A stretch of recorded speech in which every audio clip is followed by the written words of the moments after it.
Hello and welcome to what we hope will be the first of many annual DisinfoCon events. I'm Richard Metzger. Welcome to the Hammerstein Ballroom. For those of you from out of town, welcome to New York. And the people from New Zealand, Sweden, and Dublin, you know who you are. You rock for coming this far for this thing. So thanks very much.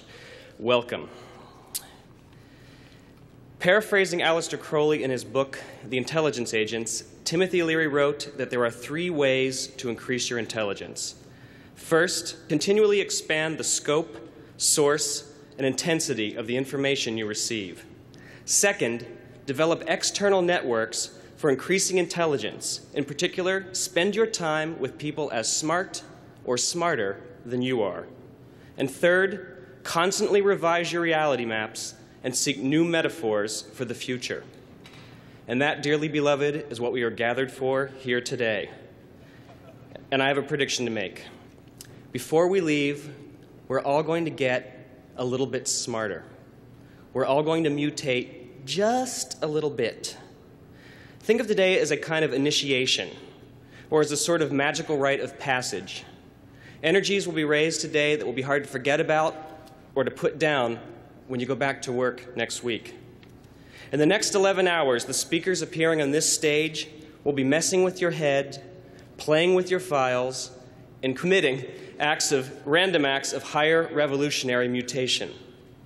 Don't worry, it'll be painless, and we hope it's going to be very entertaining. The 20th century has just been bookended.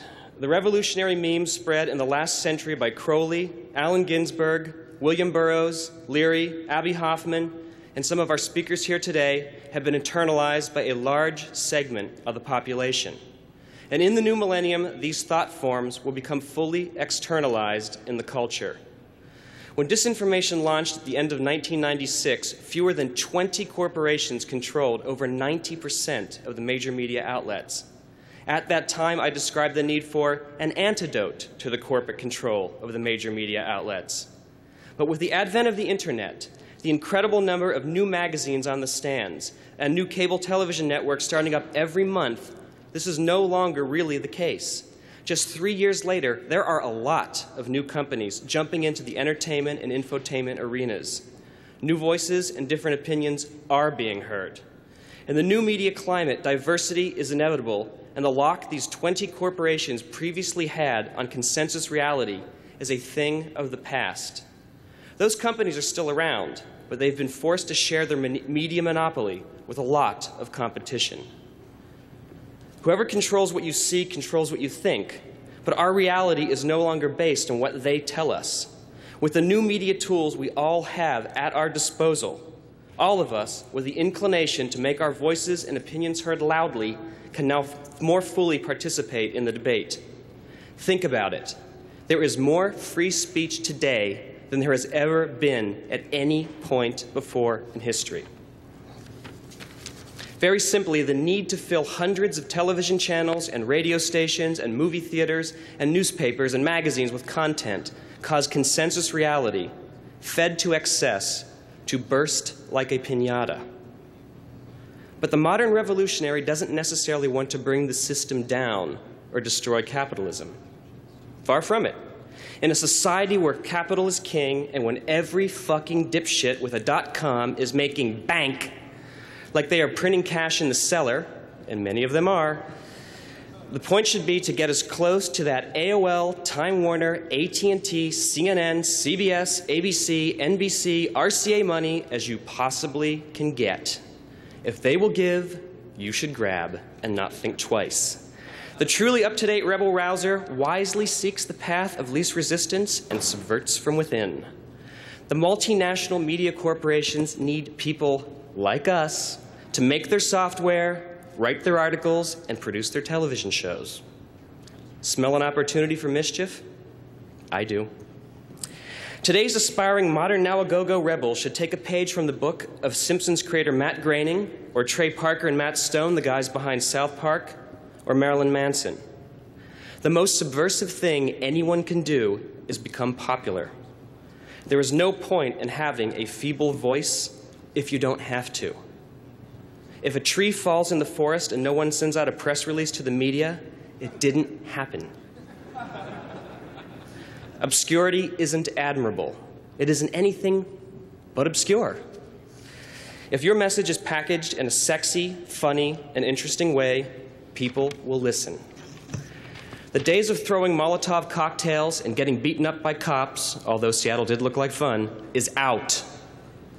The days of living in a penthouse apartment, driving a Lexus, and beating your enemies at their own game is in. Have your cake and throw it too, in other words. Don't complain about the media, become the media. Ladies and gentlemen, I have seen the Illuminati, and it is us.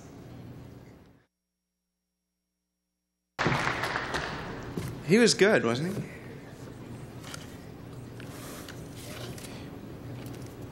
So, find the others.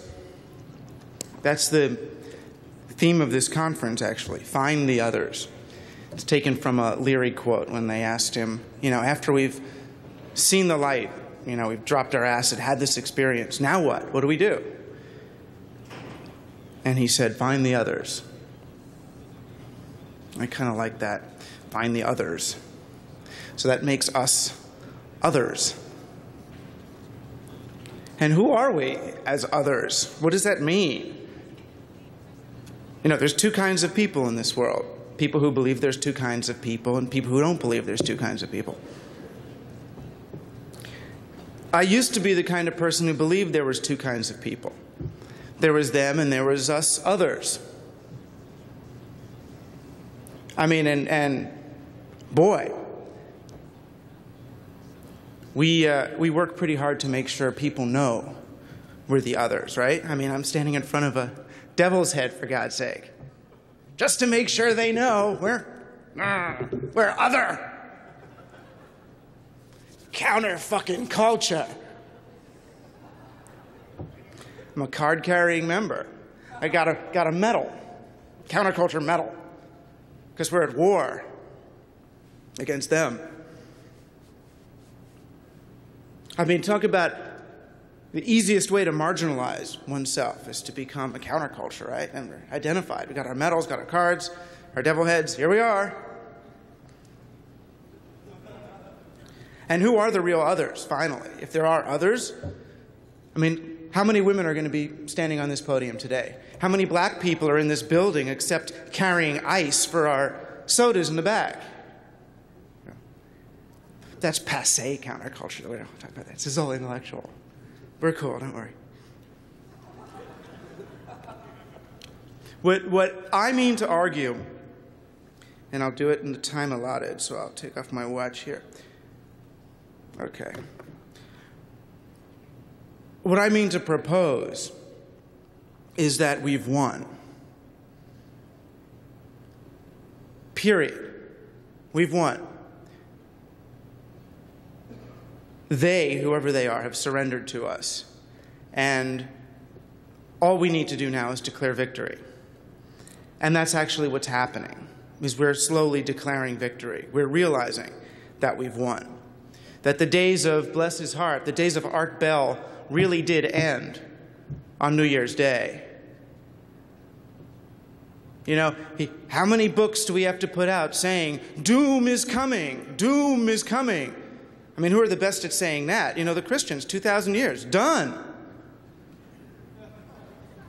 Doom and gloom, you need it to hang on to that difference, right? The saved and the damned, the ones who are going to make it through the bottleneck at the end of the time wave and the ones who aren't. Well, I think everybody makes it. I think this is the 21st century, right? Or almost. And duality is over. I think duality is passé. It's hard, I admit, it's hard to be in the so-called counterculture these days. Because the minute we do something, they figure it out, and it's at the mall in 2 weeks, right?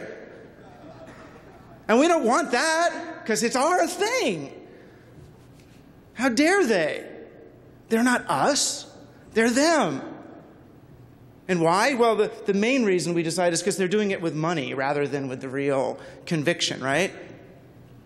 They do it with money. They just buy the thing that we really believed in. That's their way of surrendering to us. Money is the only thing that they know that has value. So they're throwing it at us Please, let us wear a piercing. Let us have a tattoo. Let us listen to the right music. We want to be like you, is what they're saying with their money. They're surrendering to us. But we won't take it because they're so mean and they're so wrong. Teach us, they say. Teach us. Teach us. We don't know how. We have money. Here, take our money. We don't want your money. Me. And then if one of us goes and says, well, maybe I'll take a little of their money, we go, who knew? He's one of them now. He's one of them. He took their money.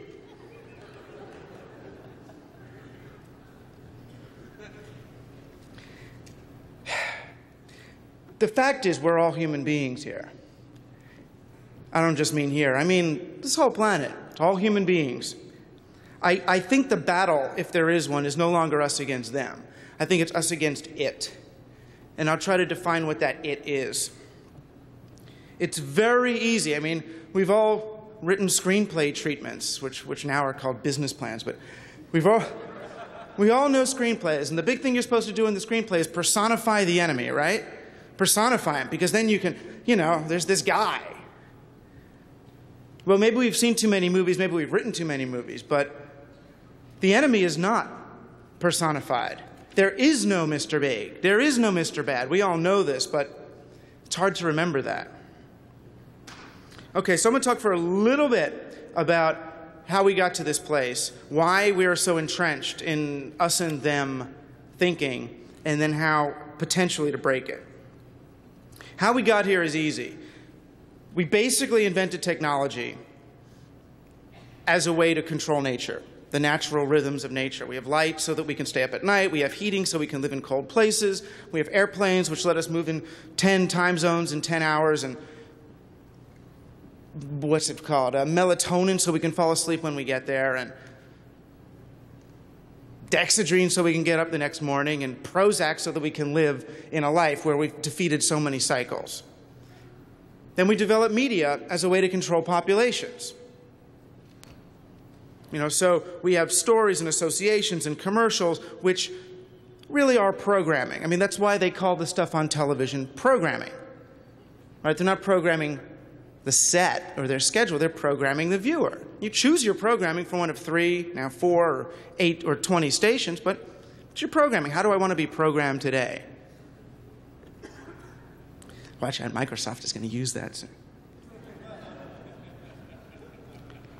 Now, the main way we got programmed was through stories, right? And that we all know how stories work, back from Bible and before through just-stand commercials today. You create a character the audience likes, someone they can identify with, let that person make some decisions that get him into danger of some kind, and then come up with an answer, right?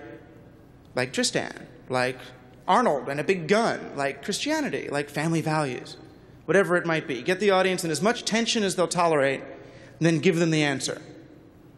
And they'll accept your answer because they're a captive viewer. Well, what happened was the interactive devices, things like the internet, what Richard was talking about before, changed the way we related to the media space that was programming us. Thus, this thing happened.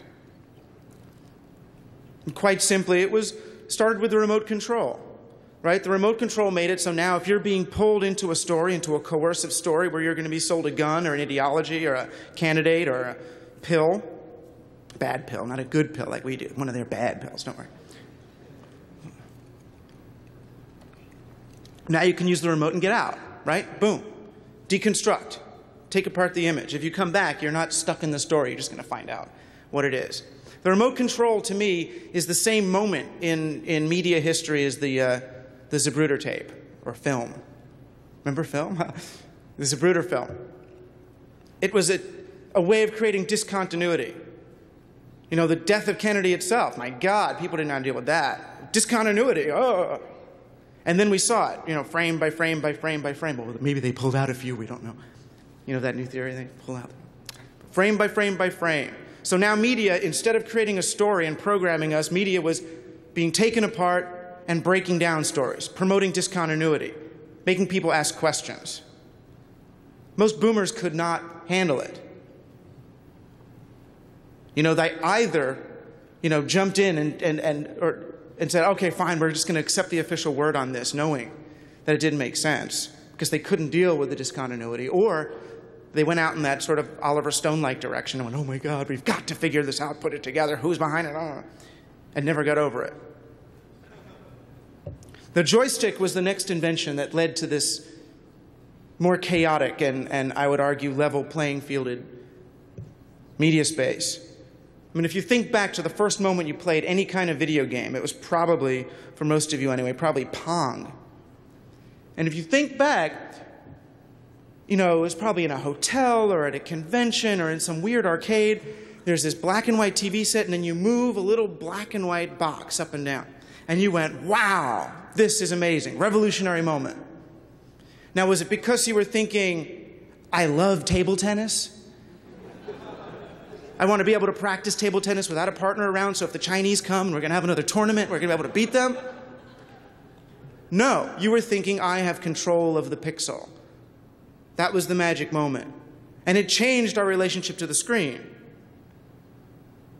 So the remote control was that sort of Kennedy-like deconstruction moment, where we're no longer stuck in the story. The joystick was a demystification moment, that Pong moment. And the last device, of course, is the computer mouse and the camcorder, which now, instead of just receiving media, we can put out media. It turns the media into a do-it-yourself environment. And the sort of current event story I would tie to that would be the Rodney King tape, which changed the way people looked at CNN. It changed the way they looked at CNN, too. All of a sudden now, any story anywhere can come up. Media space is two ways. Cameras everywhere. And this was a good time, if you remember the early days of the internet. Text only, actually, but hell of a lot more fun. It was a chaotic, joyful place. And we could really, it felt like we could roam free through the media space. And we could really do our own kinds of pattern recognition. It was sort of like the early Talmudic scholars, you know, tying things, footnotes. That's the way the World Wide Web worked. It was tie this to that, and this is linked to that, and that's linked to this, which is how a conspiracy culture emerged from internet. We were making connections we hadn't made before. Now, a lot of us made a few too many connections. Once you get started making connections, it's hard to know where to stop, because the pictures are really pretty or really scary or really this. I mean, you can put whatever template on this place you want, and you'll be right, you know? Great, right. It was like that thing, right and right, right and right. So you're right. You're right. We're right, you know? We really are right. If we give that up, the whole thing gets better, though, I'll tell you, I promise. Okay, so we have this free-flowing media space, right? We deconstructed it, we demystified it, and we have a do-it-yourself media. Well, a couple of things happened to change all that. Some of them fine things, some of them kind of weird things. It's very easy to say they took it away from us because they wanted to make money off this thing and they were all mean. But they is us, finally. You know, it's hard to go hang out with your friends and tell them about email and stuff and they laugh you out of the room. Oh, yeah, right, I'm going to have a computer on my desk. It's hard to play in a shareware universe where you get $5 a pop for a program that 60 people end up paying you for. It's hard. So we wanted acknowledgement for what we were doing, and we wanted to be paid for it. Meanwhile, there were some people who were very threatened, of course, companies, Time Warner, for one, who were very threatened by the internet, threatened by this chaotic media space, threatened by the free flow of information.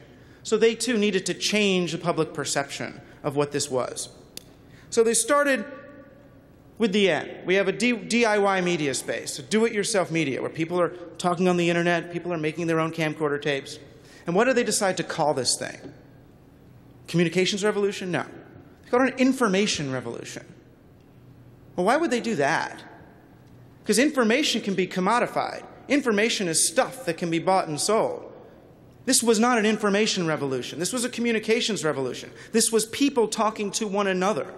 We were the content of this thing, not information. But information can be stored at, HarperCollins in books that have copyrights can be paid money. And what were the big issues then? Oh, copyright law and copyright protection and how, as if that's what this was about. Do people talk about copyright protection on the telephone? So, okay, this is an information age then. Then we had to undo this demystification, right? All the kids playing with their pixels. How do we undo demystification? Well, remystify it. Look at Windows 98. Do you think anybody knows how that works? No, it's made by a machine, actually. No one knows how that works. It's an opaque interface. Look at the difference between the World Wide Web and the Internet. The World Wide Web is flat. Can't get through, can't really talk, although now we have a program where if other people use it, you can make little marks, little graffiti, and some commentary on it. But no, the World Wide Web interface is not do it yourself. It's read it yourself, sit alone and click through it. Ooh, what do they got? I'm on the Internet. And you get drawn inexorably towards the buy button. Then they had to undo our ability to deconstruct, right? We're all deconstructing. We're all playing with the remote, moving from channel to channel to channel, leaving when the commercials come. So what do they call this? Attention deficit disorder. Attention deficit disorder, for the most part, and I'm sure there's some real people with some real thing, but for the most part, what it is an adaptive strategy, a reaction to a world where you're programmed everywhere you look. So you start pulling away. I mean, we live in what they call an attention economy now, right? Where they're competing for eyeball hours. So you drug the people so they can give you more eyeball hours. If you take Ritalin, I promise you'll be able to stare at boring websites longer.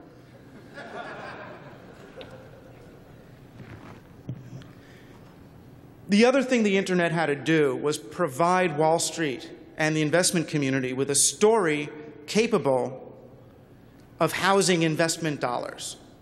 Right after the biotech crash in '87, there was no place for the money to go, no place for the money to grow. We were scared of Japan, other places, Russia, China, Finland. There was actual fear of Finland. So the Internet really becomes a story capable of housing other stories about how people are going to be able to make money. And as we all know, it essentially works like a pyramid scheme, where someone gets angel investors to invest in his story, then gets second round and third round investors as the pyramid gets wider, makes it to IPO, and then just has to keep the story alive long enough to execute what's called his exit strategy, which is where you get out and the last layer of the pyramid comes in. Believe me, real businesses do not require exit strategies. Exit strategy is the carpetbag when you run out of town. What holds it alive is faith. You know, faith in this pyramid, faith in the growth. And the net then becomes something that we're all building together, basically a body for corporate America. Its eyes, its ears, even a little brain for it. And it's questing for money. Its job, the job, and we've all seen the new double-click stories, and we all know how websites are designed to draw us toward the buy button. The job of the technology that we've built is to extract more money from us, right? And product from us when we're working. Whether we're calling ourselves an employee at the time or a consumer at the time, it's basically the same thing. Buy or sell and keep it moving. And our machines are getting very good at programming us. You know, the best writers used to do the books, and they did the movies, then they did TV shows, and they went from the TV shows and started doing the commercials. And now they don't even do commercials anymore. Now the best artists and writers, they do the actual buying experience. It's not the ad for the buying experience. It's the experience itself that is turned into the new entertainment. It's more efficient that way. And the techniques they use are straight out of Erickson hypnosis, straight out of neurolinguistic programming, pacing and leading, confusing. We are, in this sense, in the midst of a coercive arms race, where our machines and our programmers develop a new strategy for compliance. We develop a new countermeasure, then they develop a counterattack for that, then we develop a new countermeasure for that. I mean, look at any of the commercial worlds that we live in. You know, we're all hip now to malls, right? We're all hip that they're designed in this horrible architectural way to pull us in and make us buy more stuff. You know, the Gruen transfer and all that. We're hip to that. So now for us hip sort of NPR, Utney readers, simple people, they'll make the South Street Seaport or the Quincy Market. It's a historical mall. So you can feel good about taking your children there. And instead of going to Toys R Us, you go to Ye Old Kite Shop, which is probably a subsidiary, and buy the same thing. And then for those of us that are smart enough to know that, we go, okay, now I don't want anything like that at all. No frills, no nothing. We're going to go to Price Club and Home Depot, one of these plain warehouse stores. And the warehouse is a theme. Do you think that's coincidence that it looks like a warehouse? Think it is a warehouse? It's not a warehouse, it's a store. But they'll get forklifts going up and down and little pallets, and we're like, oh, I'm getting the real thing here. Got right through them. Go to the design meeting for a warehouse store sometime. We should make these out of metal? No, wood. Oh, yeah.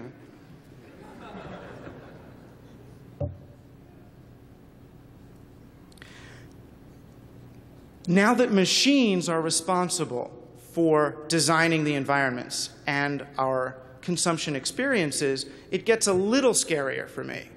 In other words, if we have machines designing the information architecture of websites, using pacing and leading techniques, using permission marketing techniques, using one-to-one marketing techniques, then we end up getting drawn into really perverse accelerations of ourselves.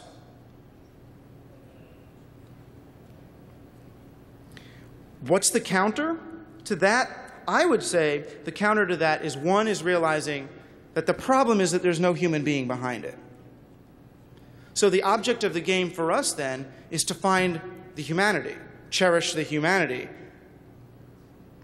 If anything, augment the humanity. One thing I've been arguing for in the various places I argue is Sabbath. You know, it's a really old recipe, and it sounds really Christian and square, but maybe the ancients figured out that if people spend more than 6 days in a row involved in buying and selling and commerce, that they go a little mad, that they can lose it, that if every 7th day you reset, and you have one day where you don't buy or sell anything, and you actually, like Mr. Rogers says, you know, celebrate the fact that you're okay just the way you are, even if you're religious, sacred, just the way you are, without doing anything, then it's harder on Monday morning for them to compel you to act. By them, I mean the machine. Feed me, Seymour, feed me. The other thing is for us to realize that joy itself is experiential, not aspirational. If you have to do something to get joy, then that's not joy. I promise you, every time you have to do something in order to get the thing you want, and I don't just mean open the door to get in the room.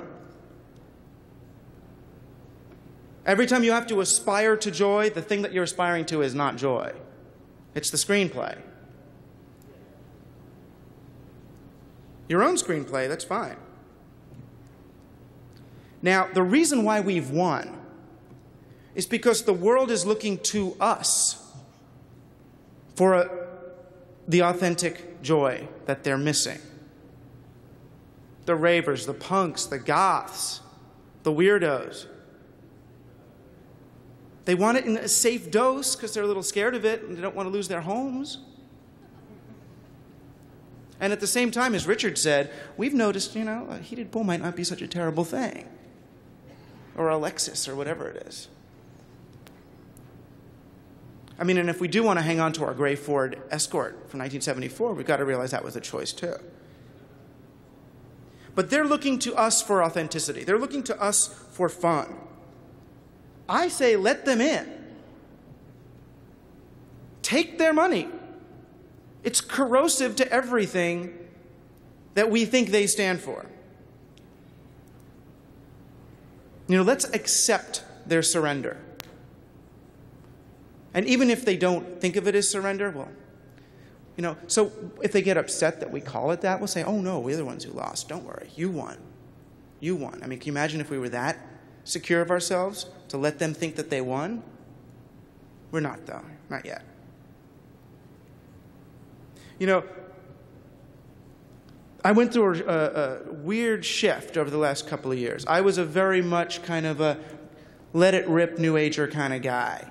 You know, follow the bliss, everything's going to be fine.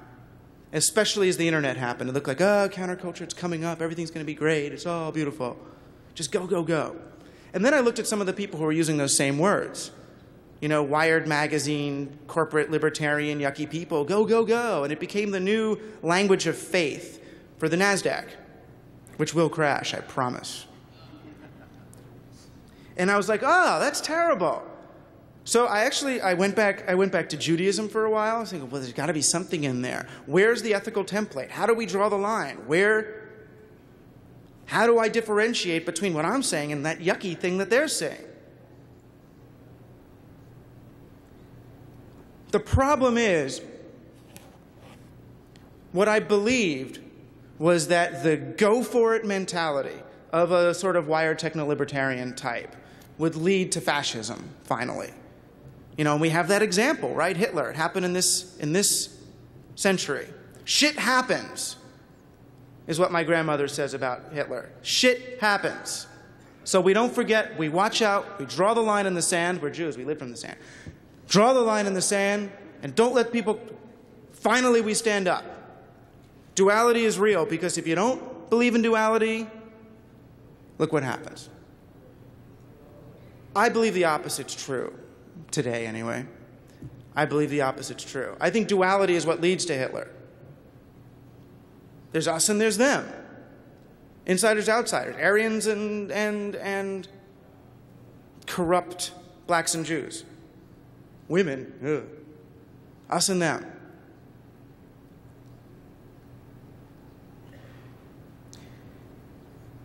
Even if you don't accept that we've won, how about, as a fallback position, I'll propose, what if we pretend we've won?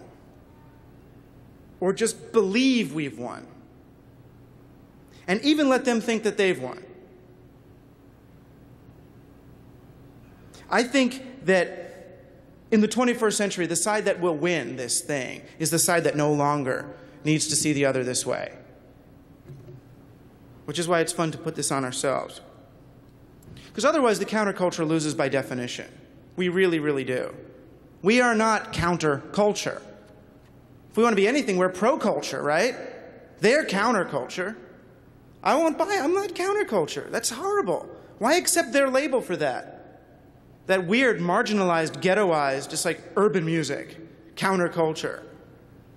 No. Which is why I go back to find the others. Find the others. What did Leary really mean? Well, he might have meant find the other ones like us. But we're not others, we're us. I think the way we should define find the others, the theme of this very conference, is not to find the other ones like us, but to find the human beings in the others. Find the others. We still haven't found them. We're scared of them. We're angry at them. We hate them. They're begging us. They're looking for us. They're desperate to find us. DoubleClick is going to put cameras in our houses before long, I'm sure. They want to find us. They're looking. Well, let's find them too. But not the machine that's calling itself them. Let's find those people.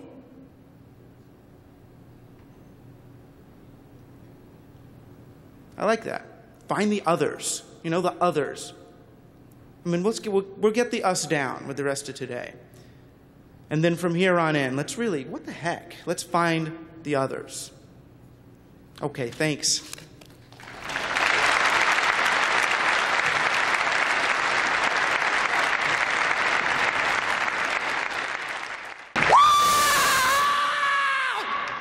Here we are! Right! Fuck, man. I'll tell you, when I was a kid, I read Robert Anton Wilson and all this shit, and here we are, we're standing here, we're talking about this shit, and it's real. Okay, I'm pissed, and in half an hour I'm going to come up on drugs, so watch for it. I guess, I don't know, is there any practicing magicians in the audience? Put your hand up if we got any. Yeah, come on, bold. A few. Okay, by the time we finish this, you're all going to be practicing magicians. This shit's easy, right? I'm like you. Basically, why are we here, right? Why are we here at this thing? What's this all about? And by the way, this is a Scottish accent. So, reset the filters and pretend it's Sean Connery talking to you, okay? 007. Right. So if you can follow me, I'm just going to talk the way I talk, and fuck you if you don't understand me. The deal is this. I've been writing this comic for the last 6 years, and the weird thing was, like you, like everyone here, we're trying to figure what's going on. Why do we feel different? Why don't we fit into this world? Why do we think that they're not telling us the truth? So I went out and I read Robert Anton Wilson's books when I was 20 years old, which is 20 years ago now. And I figured, is this guy bullshitting me? He says we can talk to aliens, we can talk to people from Sirius. Is he talking crap? He said Aleister Crowley's got methods for contacting alien intelligence and for changing the world. Is he talking crap? So I did it. And no, he's not talking crap. Right? And we can all do it. And this is by way of trying to demolish the counterculture and replace it with something useful. We're just going to start here and see where we get to. When I started doing The Invisibles, which is a comic book for people who haven't seen the thing, it's a comic book which is kind of my attempt to explain what happened to me after I'd been abducted by aliens in Kathmandu in 1994. And the only reason I was abducted by aliens in Kathmandu in 1994 is because I went to Kathmandu in 1994 to be abducted by aliens. And it works, right? And these fuckers, they will turn up. And what they told me was this, and they tell everyone this same bullshit, but it's in different perspectives, it's from different nervous systems, it seems to be filtered through everyone's own view of the world, but they keep telling us the same shit. So I met these guys, I'm sitting in the roof garden of the Vajra Hotel in Kathmandu, and I was doing tons of dope, you know, but in my defence, I do like a quarter of dope a day, and I've been doing it since 1990. So I know this shit, and as you all know, everyone out there who's ahead and who knows what I'm talking about, you don't hallucinate, right? If you go to the garage, it's the fucking garage. If you go to the 7-Eleven, it's the fucking 7-Eleven. You might be stoned, you might be picking up lots of interesting little bits and pieces that you don't normally get when you're straight, but you know what's real and you know what's not real. So, as I say, in my defence, man, I was loaded. But this was the end of a week in which I'd been loaded every single day, and I'm sitting up there in the roof garden, and suddenly these fuckers arrive. And they arrive en masse, and they look exactly like Terence McKenna described. Why is that? Because I'd just read Terence McKenna a year before. What they told me was they took me out of my body. I wasn't in my body anymore. This doesn't normally happen with hash. This happens on DMT, or it happens on ketamine or something, right? I'm on hash, a tiny little bit, size of a lentil, and I start tripping, and I'm out of my body. And these fuckers are there, and they said, where do you want to go? The first thing I said was Alpha Centauri, which is the first thing you would say, of course. And they took me to Alpha Centauri, and it's fucking real. It's there. There's 3 suns. The whole thing was moving exactly as we're told it's supposed to move astronomically. And I'm there, and I said to them, look, what the hell's going on here? As you might. And they said, we've come to tell you this stuff so that you can put it in your work and explain it to the world. Right? Why do they always say that to everyone? Why do they always tell everyone to go out and tell the world what's going on, and everyone tells us the same shit? So these things, I met them, and what they were was like silver, like those things you get in rave videos, basically silver morphing mercurial blobs of chrome that think. And they took me to the 5th dimension. And the 5th dimension is outside space and time, and they explained to me what time is all about. The universe we live in is designed to grow larvae, right? Believe it, don't you? I don't have to believe it, I'm just setting the story here. They explained to me that beyond space and time, we have our actual selves. These things that we're experiencing right now are sections through time. Everyone in here is a section through time. But in actual fact, you're not experiencing your real body. What is your real body? Your real body is a process that starts when you're born and it moves forward until you die. That is you. Seen from outside, that's what you look like. You look like a gigantic centipede spread around all the little things that you always do, up and down through your house, up the stairs, down to the store, back. And it's a centipede, it's us, right? It starts as a little baby and it comes out your mother's womb and it gets bigger. And that is the process in time. Like I say, we're experiencing sections now, so we don't spend a lot of time thinking about this. But think of ourselves as processes through time, which is what we actually are. We all know we were 12, we all know we were 10 years old. Where is that? Point to it. Show me that you at 10 years old, and yet you were there. So these things said to me, this is what's going on. We use time to grow larvae, because outside space and time you can't grow anything, because it's timeless. Nothing grows. What you want to do, if you want to make one of these higher dimensional beings who's actually us already, is you grow it in time. So you make a universe.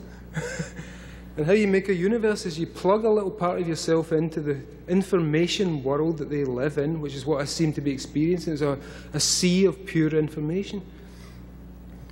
And they exist in that, but there is no time. Time is part of that, but this is the fifth dimension. It's time, space, breadth, depth, plus. And they said to me, the universe you live in, the world you're living on, is a larvae. Every single one of us here is the same thing. There's no distinction. All we do, we don't understand what we are. And they explained to me, if you've got a two-dimensional field, say, flat plane, you stick your hand through it, there's one hand there, but if you stick your hand through a two-dimensional plane and there's two-dimensional entities who live on there, they will see 4 circles, right? 4 distinct, completely different circles. But no, it's the one hand. Every one of us in here is the same fucker. We're all the same thing, according to these weirdos. And what we are is intersected. Thank you. I'm glad someone agrees. What we are is intersections through 4D space-time. So, yeah, I look like this. I stop here. No, I don't stop here. I've been here for, what, 5 minutes now? Where was that guy who was here 5 minutes ago? Right, where is he? Point to him.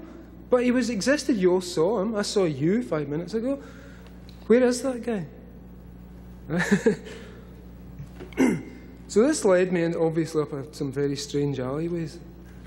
And these things explained to me that, as I say, the universe is some kind of larval entity. What it does is it proceeds through stages of development. Now, if you think about a fetus in the womb, and there's a famous phrase that says, what is it, phylogeny recapitulates, evolution, or whatever the fuck it is. Forget the good bits. But there's the idea that if you've got a fetus, it starts off, it goes through every single thing. It starts as a unicellular entity, it splits, it becomes a lizard, it becomes a mammal, eventually it becomes a human. And they said to me, the culture you're living in is, understand it this way, phylogeny recapitulates history. So what we're actually watching is this thing coming towards self-awareness and coherence in the same way that a fetus does. We haven't even been born yet. There is no adult on this planet. There's not one adult on this planet, which explains a lot. And it explains why we let fuckers like Bill Clinton bomb the Kosovans. It explains why I let Tony Blair put cameras in the streets.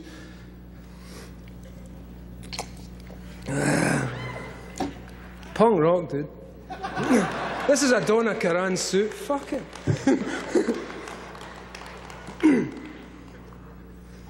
So leading on from these ridiculous, where do you go from that? I was told this stuff and I come out, and I'm just this little kid from Govan in Glasgow, which is a real dodgy area.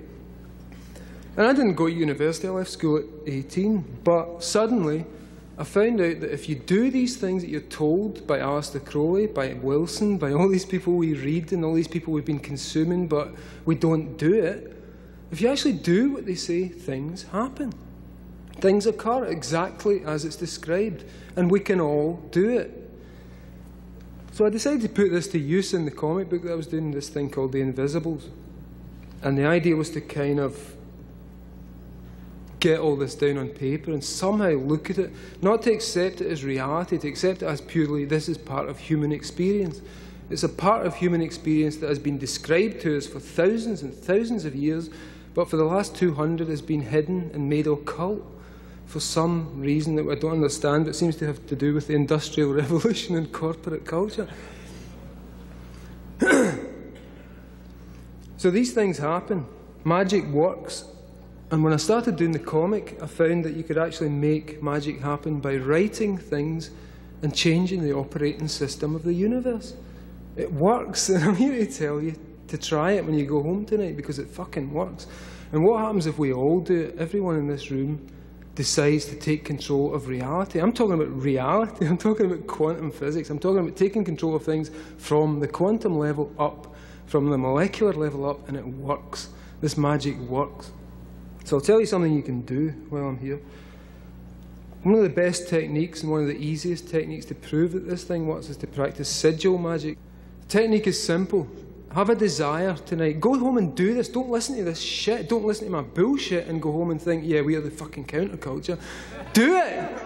Do it, and we will change the world, right? Because I did it. I didn't trust those guys. I didn't trust Wilson. I didn't trust those people who told me we could do this stuff. And I'm here to tell you it works. And you can do it. We can all do it.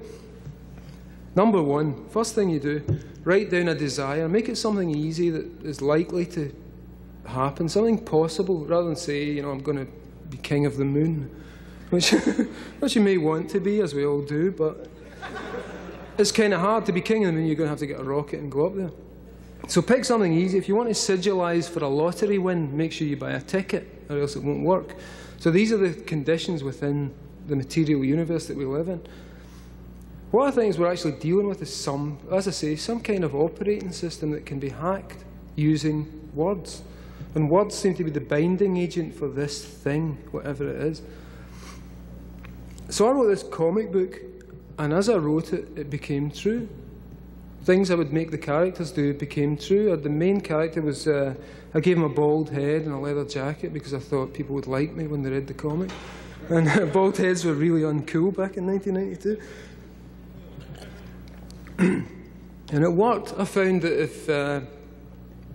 if I put the character through a situation where he was being tortured, where his lungs had burst and he was being held in captivity and subjected to all these awful things, 3 months later I'm in hospital, 2 burst lungs, dying of blood poisoning and facing exactly the same shamanic trial that I put my character through. So once I figured out that, I thought, well, the best thing to do is give this guy an easy time in the future. So as a result of all this, I just split up with my girlfriend, and I said, okay, I want a new one, and I want it to look exactly like this chick in the comic, because she's cool, you know. So I did a sigil. A month later, the girl turns up. Then another one, then another one, then another one, then another one. All aspects of this character, and I realised, oh fuck, this is insane, because it works, and I've done something ridiculous, because now I'm dealing with all these women who look like the character, but I don't get on with, or I can't talk to, or I can't deal with. And I began to realise a little bit about how this stuff works.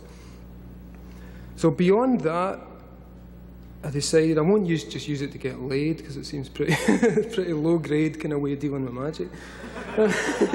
but man, it works, believe me. And I thought, how much could you affect reality by writing a comic that mimicked reality but pushed it in weird directions? So around about 1997, I decided I would really seriously turn the thing into a super sigil. And it was based on the idea of, if you look at cave art, the first writing was done basically as art. And if someone wanted to make something happen, like if you were some like fucked up caveman in a cave somewhere moaning about your dinner, what do? You draw a bison on the wall, stick some spears in it, go out, and the bison dies filled with spears. And it's, hey man, we can make this happen. Slowly those things become letters, they become words, they become reduced to abstractions, complexes of meaning. And you can take that basic idea, and as we've seen, people like Austin Osman Spare, the magician from the early part of the century, or Crowley, or the Chaos magicians from the 80s, who were a big inspiration on me, they used this stuff. And what you can do is this, like I say, try this at home. Write down a desire. Quite simple, say, it is my desire that my cat wins the Olympics. Take out all the vowels. Right? Write this down, for fuck's sake, and do it. Don't just listen, do it, right? Take out the vowels, and you'll be left with a string of consonants. Take out the repeated consonants, and you'll be left with a string of consonants that have no repeats in it, you know, whatever, X, Y, A, D, whatever. Turn that thing into a little image. Take the D, draw a big D, then you've got a T, draw a T under it, and keep reducing it down until it looks magical. And there are no rules for this thing. Do it until it looks magical. At that point, you now have a sigil. The sigil will work. You can project desire into reality and change reality. It works.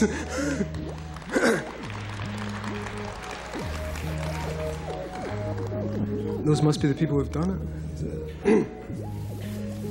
So please, I mean, write this down, go home and do it and check it, verify the results, because scientific procedure, I was reading this thing in New Scientist this week, and they said the difference between bad science and good science is that scientific procedure has 3 criteria. And the criteria are that you can verify results, you can talk to other people who've done the thing and make sure, you know, that it works out. You can duplicate results, and also some other thing I've forgotten. But yeah, 2 things is fucking good, isn't it? 2 out of 3. This is verifiable. People have been telling us about this for thousands of years. You know, the Tibetans have been telling us about this. The Mesopotamians have been telling us about this. And why has it been made occult? Because Coca-Cola have got the secret. These people know what we're talking about here, because what you do is you create a sigil. Coca-Cola is a sigil. The McDonald's M is a sigil. These people are basically turning the world into themselves using sigils. And if we don't reverse that process and turn the world into us using sigils, we're going to be living in fucking McDonald's. Right, but McDonald's have no more power than us, apart from the fact, like, as Doug said earlier, they got some money. Fuck it, who cares? You know what, the top levels of this stuff, no one's using money anyway. Do you think Rupert Murdoch or the Queen or Bill Clinton or any of these fuckers use money? Of course they don't. They've realised that the money is the only useful to sell to the middle classes and the people in the middle who make things happen and make things run. So we've been sold a fiction. There's no such thing as money. Ignore it. At the higher levels, there is no... Yeah, hey! There is no money. These fuckers don't use money. If Rupert Murdoch wants a Rolls Royce, they give him one because he's Rupert Murdoch. And if they see him in a Rolls Royce, it means you get some status from it. So you've got to understand, these people in the higher levels are operating in a hierarchy of exchange and barter. On the lower levels, like in Glasgow where I live, which is the poorest city in Europe, people are living on a hierarchy of exchange that's quite different. They steal shit and they sell it back, and they have their own little money, and they have this complete black market economy. There's only us in the middle who think money's worth any fucking thing, and we chase it until we drop. So forget it. Where was I? And the other thing is also, I hate talking at people, so if anybody wants to join in, just please, you know, put your hand up, because I fucking hate just talking at people. So having figured these weird things out, having thought about this and having been through this experience, which is exactly the experience I was promised by Wilson, McKenna, Philip K. Dick, everyone, they promised us this thing, and it works. You can get the experiences. Do what they told you to do, and it will happen. I promise you, you will meet aliens, they will talk to you. The Golden Dawn called this the conversation of the Holy Guardian, knowledge and conversation of the Holy Guardian Angels, sorry. So it's been around for a while. It's accessible to everyone. Magic is accessible to everyone. The means of altering reality is accessible to everyone. And when everyone starts doing it, we're going to get to see desire manifest on a gigantic scale. Everyone's desire. What happens when everyone's desire becomes manifest? Does the universe have to split up into a billion to accommodate it? Do we all have to suddenly understand that we're all in the same place and we can all share each other's desires? I don't know. I'm just here to talk about this stuff. So beyond that, beyond the alien abduction experience, I was working on the comic and I began to think about it seriously. I'd set up the comic to try and explore some of the problems we were dealing with, which are, as Doug pointed out earlier, problems of duality, us and them, good versus evil, this versus that. And as I worked my way through the comic, I began to realise some interesting things. I'll share them with you. These might not be true. They're useful little thoughts. You might be able to spin them, do something with them. But really, I'm just up here as someone who has read the same shit you've all read, put it into practice and found that it works. So here's my version of what happens. doing the comic, I set up these characters. The whole thing was set up as an adventure story where there's some bad guys who live in another dimension who want to enslave us all, and there's some good guys who live in another dimension who want us all to have a good time. In the middle, there is us. And we are trying to obviously have a good time. Everybody wants to have a good time. You know, Hitler wanted to have a good time. And we all want to have a good time. So we've got to understand that as a starter. The more I set up these dualities, the more I set these people against the opposition, the more it began to seem like a complete crock. And we'd been sold this nonsense of opposition. And I began to find, the closer I got to the end of the series, that the whole opposition element of it was the least meaningful, least important part of it, and that we've actually been deluding ourselves in a lot of ways. Beyond that, I find that we've been deluding ourselves in the worst way of all by believing in the individual. Right? Stay with me on this. Kafka, Orwell, Patrick McGowan in The Prisoner, everyone told us the individual was the most important thing we could be. Everyone is fucking quirky these days. Every shit in the window of MTV is quirky. Everyone's cool. Everyone's smart. It's not true.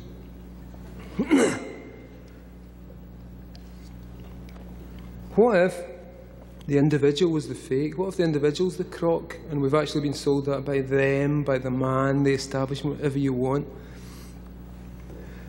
Because what occurred to me is that when you talk about the individual and you deal with the individual, you find that the end of the individual is neurosis. To be individual means that there is self and not self. Okay? So where I stop, the boundaries of me, right, there's this physical body here, the boundaries of me that stretch out, things I believe in, things that I'm sure we'd all be friends if we talked, but would we be friends with Newt Gingrich? No. But that's the point. I stop when Newt Gingrich starts. Why is that? Why do I stop there? Why does he define my self-sense and I can't absorb him? Why do these fuckers, why does the Skull and Bones Society of the CIA, why the 33rd degree Masons, why are they different from us? They're not. They want to explain things. They want an answer. They found an answer that seems to suit them, which seems kind of uncool and cruel to me because it involves exploiting other people, but they're looking for an answer. We're all looking for the same thing. Why are we here? Why are we here? What are you doing here today? What do you expect? What do you expect to take home with you? Can anyone answer? There's one person tell me what you expect to take home from me from this. Come on, put your hand up. Yeah? Exactly. Right, because that is all we have. And this is all I can offer you, is experience of having done this shit, tested it, put it in the crucible to see what happens, and it works. So I began to think more and more about the individual, and I looked into what that actually meant. And what it was a structure that was pretty much created, the ego structure was created out of what Julian Jaynes calls the bicameral mind, becoming one mind.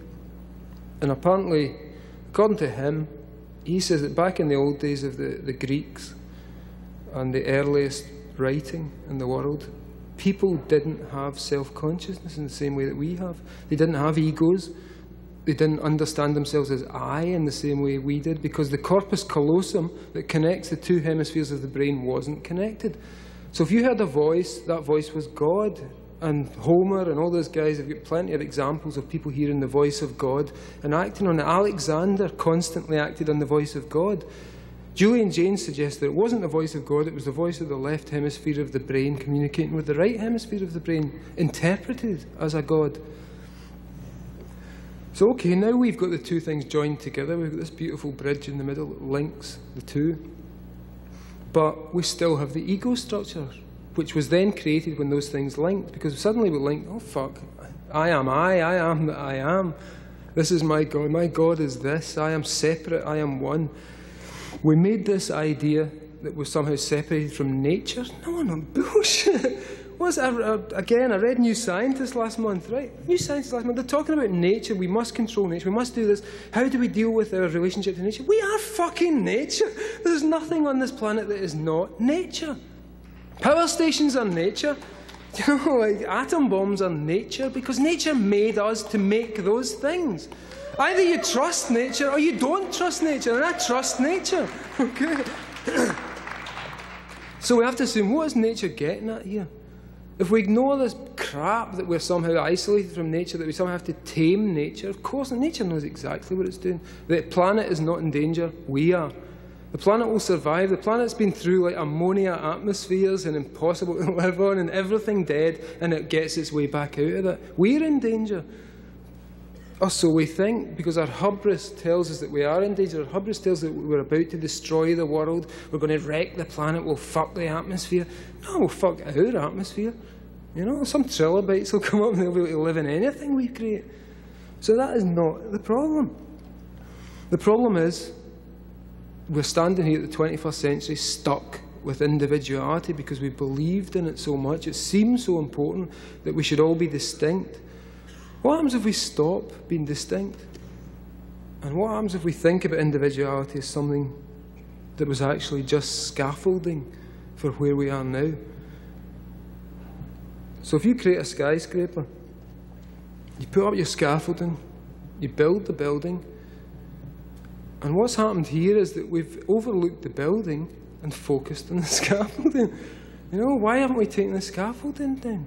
Let's do it today. Take the scaffolding down. Because the individual is a way to get us to this point. And what I really think, and basically why I'm here, is to try and punt this notion. After doing this comic book for 6 years, after thinking about this stuff for 6 years, after proving that it works for 6 years, I'm left with this notion. We've been fooled. And we've fooled ourselves, and we continue to fool ourselves. And like Doug said, there is no us and no them, there's just us. And somehow we're trying to make this thing work. And it does work. Say, for instance, most of us here probably are pretty counterculture types. We've had some, you know, we like our drugs, we like this and that, we like breaking a few rules. But we don't like the police in general. You know, who here loves the police? Hands up. Nice one. Because I'm going to teach you to love the police. Why do we hate the police?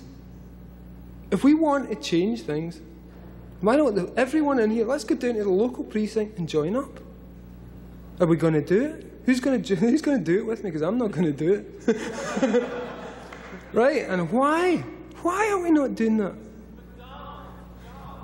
Right, so we're hating these guys who've taken on this thing. We've chosen the biggest lunkheads in society to protect ourselves from the fuckers in Rikers Island. Because we are scared of them. You know, we are scared of them. We are middle-class, libertarian liberals who are shit scared of being raped in prison. So we create the police, and we get the lunkheads who will obey what we tell them to do. They'll actually obey us. Those fuckers will do what we tell them. And we say to them, protect us from those real fuckers, those bikers, and those black guys, and all those awful guys who are going to come and fuck us up and kill us and steal all our stuff. We put the police there. We put them there. And we don't want to go there because we're smart people, we're cool people. We don't want to go and hit anyone. We don't want to go and enforce the law because we don't really believe in it. But we know some poor bastard has to enforce it. Why do we hate those guys? Because we put them there. What is that hate? Why do we hate ourselves for creating this society? Why are so many people in America obsessed with Marilyn Manson, corpses, dead people, misery, John Wayne Gacy? John Wayne Gacy's a fucking prick. You know, he killed a few people and he draws some shitty paintings. What's that? Why is that? And why should we be engaged with that? And yet that has become, what, apocalypse culture. Where do we go from here that isn't that? Where do we go that isn't playing with our own shite? The answer. Back to the individual. If the individual doesn't work, if Patrick McGoon was wrong and number 6 was wrong, to stand on that beach screaming, I am not a number, I am a free man, what do we have left? Because ultimately the guy who's not a number and not a free man experiences neurosis the further he goes down that path. I'm sure there's a bunch of people in here like me who eventually, you've worked your way through the stuff, you've read the books, you've done this shit, you've taken the drugs, you've been there, you've seen it, you have experienced enlightenment in little bits. You know it's out there. You know this stuff is true. The consensus doesn't explain our lives. But what does? Imagine getting rid of the individual. Imagine getting rid of that scaffolding. What do we have left? And here's what I'm about to offer. The more I looked into it, the more I began to see that we have these mutants living among us right now. The people from the 21st century, from the end of the 21st century, are here. But there is no context for them. In the same way that if you lived in Tunguska 200 years ago and you were an epileptic, you would be a shaman. There was a context for you. In this society, you're an epileptic. It's quite simple. It's a disease. Nothing you say is of any worth because it's pathology. If, on the other hand, you look at these people who are out there, who are the mutants, and what do they call it? Multiple personality disorder. This is what lies beyond the personality. This is what lies beyond the I, the bullshit.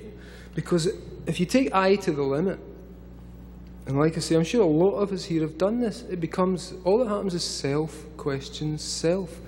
Endlessly, repetitively, am I doing this right? Is this the right way? Should I think about these people like this? Should I approach them this way? Should I involve them this way? Self questions self endlessly. It reaches a peak, it goes nowhere. On the national scale, that same thing, self questions self, self encounters not self, equals borders, war, destruction. That's where it goes. That thing ends. It ends in disaster. It ends in neurosis on the personal level, and it ends in war on the national level. So I began to think, what could we replace that with? And I was looking at these poor MPD fuckers, and I realised they just don't have a context. What would happen if we decided to abandon the personality and replace it with a multiple personality complex? Because as we all know, everyone in here, I'm sure, I mean, I feel as if I can say this for certain, knowing human beings as they are, sometimes you do things that you don't want to do. Sometimes you do things that are contradictory to what you think. Sometimes you fuck yourself up. Why? Because there's not one person in here, there's hundreds. And if you start giving them names, and if you start shuffling them about, and you start playing with them, you become a bigger human being. Because you've no longer allowed yourself to stop at your boundaries. Imagine the personality as, well, let's choose Windows, even though this is a contentious one. Imagine the personality as Windows. Instead of the personality, there's so many people, I'm sure you've met them, you talk to them and say, no, this is the way I am, I've worked on this is me, and I won't change. And you just have to work with that. You know, this is me, this is important, this is what I've come to, and this is what I've made of myself. Bullshit. They're trapped. They don't go anywhere. They're stuck there. What if those same people were then given Personality 2000, which is an upgrade and an add-on? And here's a bit to your personality that likes hip-hop. Here's a bit to your personality that likes ballet. And because we've all got them, and because we've got the fucker, we've got the serial killer inside, we've got the wonderful new age bastard, we've got whatever we like, we've got James Bond in there, you know, we've got Pussy Galore in there, they're all there. So what I'm suggesting is that we start working with it. Abandon the personality, abandon the individual, abandon the I because it's a lie and it has held us down. It's been like a weight round our necks. It was useful for the last 2,000 years of history because it created this out of the chaos that was. And this is more coherent, more useful, more meaningful. It has its problems, everything does, every system has, but we're getting better. And I think what we should do is walk away from the crap of the 21st century and start thinking about what we've been experiencing. My feeling about the 21st century is, and about World War II and about Auschwitz and all that stuff, is that we had to go through it. We had to do it. That was humanity's dark night of the soul, and it will never, ever happen again. But it had to happen. Every single nightmare image, every image of hell that we have in our minds happened. Everything you can think of happened. People were flayed, brutalised, gassed, tortured, cut into pieces, turned into pigs. Everything you can imagine happened. The world was a wasteland. There were cities completely annihilated. We went through it. Why did we do that? Stanislav Grof has a conception of the perinatal matrices, which was one of the big influences on the film The Matrix, so you might recognise some of this. He says that things that happen to us around birth are really profound, and they have all kinds of weird effects. They affect society, they affect the self, they affect everything, they have reverberations. And he claims that there are several states that he calls basic perinatal matrices. The first state is oceanic bliss, which we're all familiar with, I'm sure. Oceanic fucking bliss, man. And that is the state of the baby in the womb, untouched. Everything is provided for, everything is there, everything you need will turn up out of the blue. Basic perinatal matrix 2 is a different thing. It's when the womb starts to turn a little toxic and begins to suggest that we're about to be expelled. And, you know, we don't remember this stuff. What happened? What was the feeling of that fetus in there who suddenly thinks my entire universe has been overturned, I'm about to be shit out? Doesn't even know where he's going. What the fuck? What the fuck's this? I was happy there, you know, it was cool. I was getting everything I wanted. And so on through to BPM 4, which is this kind of a release from tension, which is the birth process. So I'm beginning to think that, whoa, as a society, and returning to the idea of ontogeny as history, or phylogeny as history, whatever the fuck the word is. What we're looking at now is humanity's process through Groffian matrices. And World War II is actually a Stanislav Grof basic perinatal matrix 3 experience. Every image he talks about, death camps, control, you know, the idea of babies trapped in tubes, you know, you'll recognise all this from the Matrix, as I say. Oil, mechanism, machines that hate us, destructive technology, it all happened. What if this little baby that is the universe, this little larvae that's approaching culmination, has had to go through these stages? Because everything does. If you want to get rid of war, how do you get rid of war? Inoculate yourself against war by having the worst fucking war you've ever had in your life. And everything after that's just an aftershock. There's nothing, we've done nothing worse than what we did in those few years. Humanity has never come close to doing anything like it. We've tried, a few lunatics have tried. Nothing on that scale. So what if we choose to imagine that humanity has passed through that stage? We've reached the 21st century and we're now reaching basic perinatal matrix 4, which is victory after war, which is the struggle is over, which is we're all here, what do we do next? There was no apocalypse, there was no Christ, there was no rapture, there is nothing, all this stuff is shit. There is only us, and we've still got another 1,000 years, and maybe another 1,000 beyond that, and maybe another 20,000 beyond that. What are we going to do? Who are we? Are we going to stick to these personalities, these bounded, territorial things? Are we going to expand ourselves, make ourselves bigger, so that if you happen to like world music and I don't, I can tap into your love of world music and experience it, and it means something. So all I'm suggesting here is that we all take up magic, because basically it works. We can change the world. It's quite simple. The technology's there. The Buddhists have been telling us it. As I say, people have been telling us this for so long, and in the last 200 years it's been driven underground and we've forgotten, and people like us are here today to try and recover something of that. And the way to recover it is to do it. Do the techniques. Go and buy an Aleister Crowley book. Buy one with Phil Heiner, Peter Carroll that's more up to date, and you don't have to bother with that 18th century fucking language of that guy. But do the shit, and you will find it works. And we stand here now. This is the counterculture. We are the counterculture. This is like this shit. I went to something like this in 1987. There was Robert Anton Wilson and the whole deal. And I remember sitting in the audience thinking, fuck, rave is dead. Because it was that kind of thing. So that version of it's dead. The hippie version of it is dead. We stand here and we're looking ahead. What are we going to do? Abandon the personality is what I suggest. Get rid of the sense of self. Get rid of the sense of I and make yourself something bigger. Imagine that every time you want to learn something new, it's a new computer program. You can buy the operating system, the update. You can learn to fly a plane in 7 days according to neuro-linguistic programming. So why not? Let's do it. Do we want to change things, or are we just sitting here talking? No answer. Are we talking at all? Do we want to change things? Yeah, right, that's why we're fucking here, man. That is why we're here. So what are we going to do? If you want to change things, the first thing you have to change is yourself.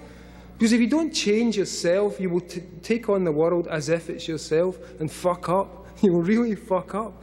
Because if you don't understand your own dark side, if you don't understand your own weird, shitty side, if you don't understand the fact there's someone in there who will kill your mother, if need be, if you can't take that on, if you can't take that on board and realise that Charles Manson and me and you are not much different, that John Wayne Gacy and me, you're not much different except that he did it.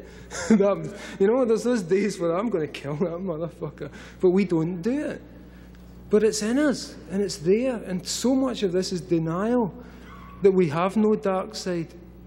You know, the hippies and those lovely people in the rave era who were on ecstasy, they tried to pretend we have no dark side, and what happened was they get fucked up by their own dark side. As will always happen. So let's kiss our dark side, let's fuck our dark side, let's get him down there where he belongs. And he can tell us stuff, you know, that thing's useful. But above all, let us become plex creatures, complex, superplex, able to take on new personality traits, able to take on new ideas, able to adapt, able to extend our boundaries into what was previously the enemy territory, until the point where we become what we once called our enemy, and they are us, and there is no distinction. Mad cow disease, or BSE, or CJD, Creutzfeldt-Jakob disease. It's very interesting. It's because it's hitting the headlines. People are interested in these new 21st century fucked up diseases that are going to wipe us all out, apparently. This is a disease. I've been studying this because it seems like a really good metaphor to use. CJD is a disease that attacks the brain and central nervous system and utterly demolishes them. Completely, you're fucked. You will slide down a ramp like a stupid cow.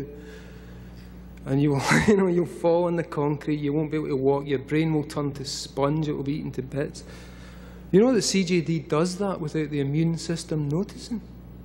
The immune system can't detect CJD. By the time you're slipping down the ramp like the cow, it's all over. The immune system suddenly says, oh fuck, we're in trouble. Too late, mate. So what happens if we act like CJD and BSE? What if we colonise the culture? What if we give it something it can't swallow? And this is a little bit like what Doug was saying earlier. We go in there, they want us, they're desperate for us because they think we know this shit. We know something they don't know. We're attached, we're connected in some way that they don't, whoever they, you know, these poor bastards. They're looking at us like, I've got a leather jacket, I know something. You know? But that's what they think. And what I think has actually happened here, the culture's getting weirder and weirder. Back home in Britain, Tony Blair is putting up cameras on every street corner, and he's talking about putting cameras in people's homes. He's got rid of trial by jury. I mean, this is like fascist Britain, 1999, you know. But the more he does this, the weirder things get. The more cameras you put up, the more people will start to act like movie stars. The more people start to act like movie stars, the weirder things get. And then the more cameras they put up to try and deal with it, and the weirder it gets. So let them bring the camera and I'll fucking act the shit out of these bastards. Let's have the cameras. Let's have cameras everywhere and we'll show them what we can do. And they'll be watching it and going, man, that guy's getting fucked. I wish I was. And they want in. They want in this. So let's, like Doug said, invite them in. Let's take them in. Let's be like the diseased prion that destroys its host in CJD. Let's go in there and give them something they cannot digest, something they cannot process, something so toxic, so dangerous, so powerful that it will breed and destroy them utterly. Not destroy them, turn them into us, because that's all we want. We want everybody to be cool. We don't want to go out there and think, that guy's going to kill me. That guy hates me. That guy's got some fucking weird agenda. Don't we just want to talk and let it all go and just say, hey, I'm interested in you. What have you got to tell me? That's what it's all about, isn't it? We communicate, we join up, we make networks, we make things happen. And there are some people in the world who don't want to do that. So let us infect them. Infect them to the point where they become us, where there's nothing left in this world but us. And then some kid will come up and fuck that as well. And that'll be exactly what we need at the time. And that's me finished, so thank you very much.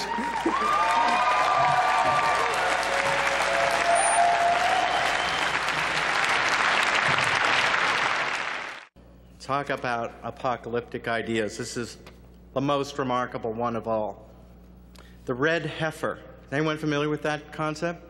All right, red heifer come. Well, the red heifer is certainly, well, it's another one of these corollaries or these a joining of the scientific world and the religious world. Once the biological animal husbands will create a cow that every single hair on its body is red. Every single hair. I mean, you cannot have one white hair. That's cheating. Why is the red heifer important? Because the red heifer, once this totally red cow is created, then he can be slaughtered, and his ashes then used to spiritualize the coming of the Second Temple, which is the Temple of Solomon. When the Temple of Solomon is arisen, then the Jewish Messiah will come down. Well, obviously, this is only extremist Orthodox ideas. However, there are many Orthodox people in Israel pulling for this, but there's an interesting thing going on here. Right, that guy on the left, his name is Clyde Lott. Clyde Lott is a rich Texan. What he's doing is donating tens of millions of dollars into the idea of producing this red heifer. He's paying biologists to create this animal. He's helping out Rabbi Richman, who's part of this, Orthodox group, to create this animal. When this animal is created, and when this red heifer is slaughtered, and when the Temple of Solomon is risen, well, there's one small problem with this idea. The Temple of Solomon is right beneath the second holiest Islamic shrine, and that shrine is Dome of the Rock. If that is done, that will create a world war between Islam, Christianity, Jews, I think. And they think too. That's what Clyde Lott wants. He wants a world war to end the world as it stands. Why? Because Jesus will come down. I mean, these apocalyptic ideas, people trying to create the end of the world for these bizarre religious concepts, are frightening, but they're real, they're happening. Look, right now. Oh, all right.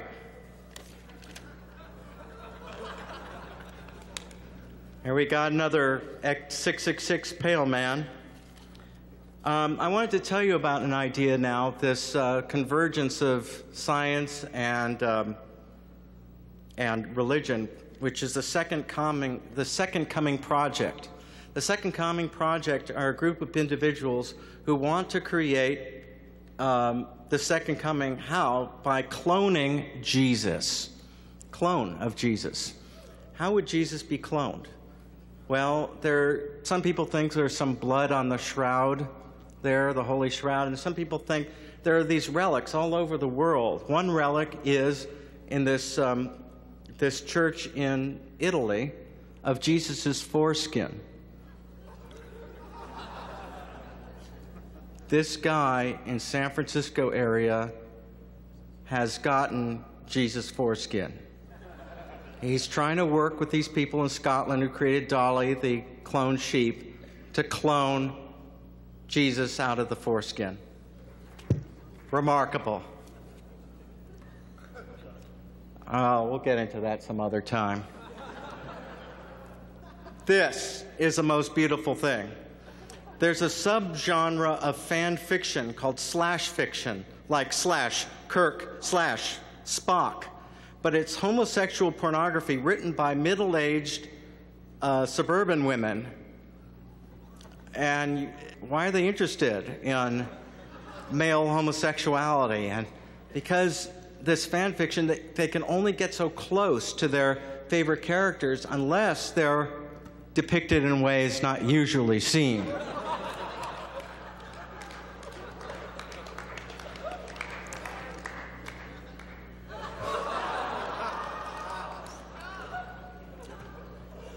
Starsky and Hutch. I can't follow that up except say thank you.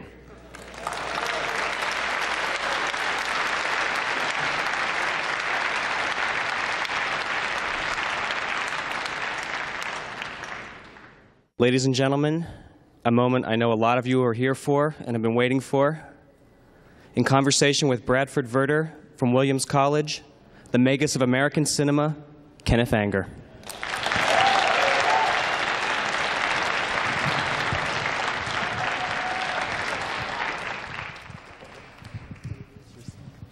He introduced us already. Oh, okay. He wanted to canvass the crowd? Yeah. I've been away from New York for a few years. I got mugged here 3 times in the 80s, and after the 3rd mugging, it was called the Rainbow Coalition of Muggers. Irish-American teenagers, Puerto Rican teenagers, and black teenagers. And they were just, because I was alone, and they figured I must have a wallet or something, you know. And the last time I was hit over the head and woke up in Metropolitan Hospital 2 hours later, so 2 hours were taken from my life. And I decided I had to be kind of dim-witted to continue to live in New York City. But anyway, it's improved. Who is it? What's his name? Giuliani? I mean, the streets don't seem as dangerous as they were back in the 80s. At any rate, I'm glad to be back. I have a lot of friends in this city, actually. And what I want to ask you, I don't know if you're the post-literate generation or if you still read, how many of you have actually read a book by Aleister Crowley? Could I have hands? Hey, great, good for you. Well, okay, could I have hands? How many have never read a book by Aleister Crowley? Well, that's about half and half. Okay, there is a book, here it is, a beginner's book to Crowley. It's called Magic, Book 4. And Crowley wrote it with one of his Scarlet Women, who is named Mary Dusty, who happened to be the mother of a great Hollywood director, Preston Sturges, because her name was Mary Dusty Sturges. And this book sells for about $40. It's enlarged and revised. And this is sold by Samuel Weiser. But you can probably get it, I don't know where. I mean, it is available. It's in print. So if any of you have a curiosity about Crowley that haven't read him before, this book, which is very carefully revised and officially printed, is worth having. It's called Aleister Crowley, Book 4. Okay? Thanks. Thanks, Kenneth. For the novice, what should they turn to when they pick up a Magic Book 4? Well, they've got to get sense from the printed page, because he wrote in English, and he was a very literate man. And it's very easy to immediately get in over your head, because if some little line slips by and you don't understand it, suddenly you're swimming in uncharted waters. And it's better to go back and read it again and see what that line was than just to skip ahead and think, well, you understand it. So maybe you're a fast reader or a slow reader, but you should try to get the sense from the printed page. It's all there. You know, there's nothing particularly hidden about it. Are there passages or sections you'd particularly like to highlight? Well, you begin on the first page and you end on the last page. That's about it. In other words, you have to go through chronologically. If you just skip around, you won't get much out of it. It's written to be read from beginning to end. And that's the way to read. You know, reading is becoming a lost art. A lot of teenagers know longer how to read, and they're graduating them from high school just to get rid of them. But they're not understanding anything. And these are the ones that are going to be controlling our world in a few years. So they already think they do, you know, the smartasses with their computers. But sounds like you've met my students. Yeah, right. But they cannot read a typical book from cover to cover. That's like Old Eon or something. But they're wrong, you know. They're wrong. They're absolutely wrong. Is a course of Hermetic study necessary for the creative artist? It helps, but first you have to understand that Hermetic secret that is called yourself. And you have to get to know yourself pretty well. There may be parts of yourself you are not very nice to know, but you better get to know them pretty thoroughly before you set out. Crowley didn't say know thyself, he said inflame thyself. Yes, but he meant now and then. He didn't mean continuously. In other words, Crowley sounds like he believed in excess, the ecstasy, the Dionysian excess. And indeed, he's more Dionysian than Apollo-oriented. But you have to balance them. Everything in Crowley is balanced. In other words, if you just, like the hippies, go off on a bender with LSD and grass and so forth and so on, like they did back in the 60s, you will go off the road like they did. And so it's not an, he says, do what thou wilt, not do anything you want. You see, it's totally different. You've got to find your true will and then exercise on it. And it should be kept pretty private until you're pretty sure of yourself. In other words, don't begin grabbing other people and dragging them into it until you're pretty sure of yourself. Is every creative artist a magician? Yes. Some I like better than others. In other words, the ones that I actually like, I mean, one of the greatest American artists, in my opinion, worked very publicly painting covers for Collier's magazine. His name was J.C. Leyendecker, and he invented the New Year's baby. He actually invented it. There's no trace of any New Year's baby before the late 1920s and 1930, when every January they had on the cover of Collier's a New Year's baby. And he painted babies that were so seductive and charming. I mean, he could paint a baby like, you know, you just love that baby. And of course, that's the good thing about babies. If you didn't love them, you'd throw them out the window. I mean, they're noisy, they stink, you know, there's all these disadvantages, but they're so lovable, you get seduced into their world. And so he never painted what happens to that New Year's baby. You see, by December of that same year, he's a crotchety old man, and you want him to die. But he never painted December as a crotchety old thing, which is, of course, is where the New Year's baby ends up, because then it's next year. Then you have the baby of 1931, 1932, and so forth. But he was good for the beginnings. And he painted the Arrow Collar Man. He was a great commercial artist, J.C. Leyendecker. J.C. stands for Jesus Christ, of course. That's his parents' idea.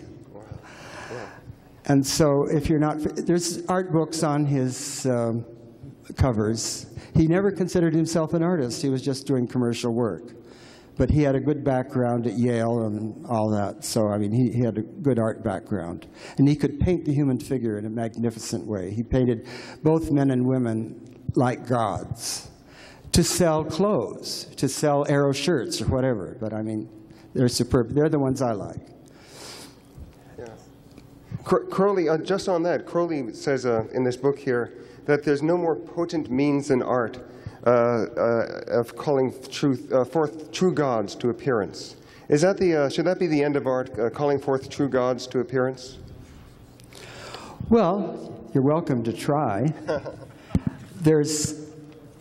Art appears to be totally exhausted at the present time.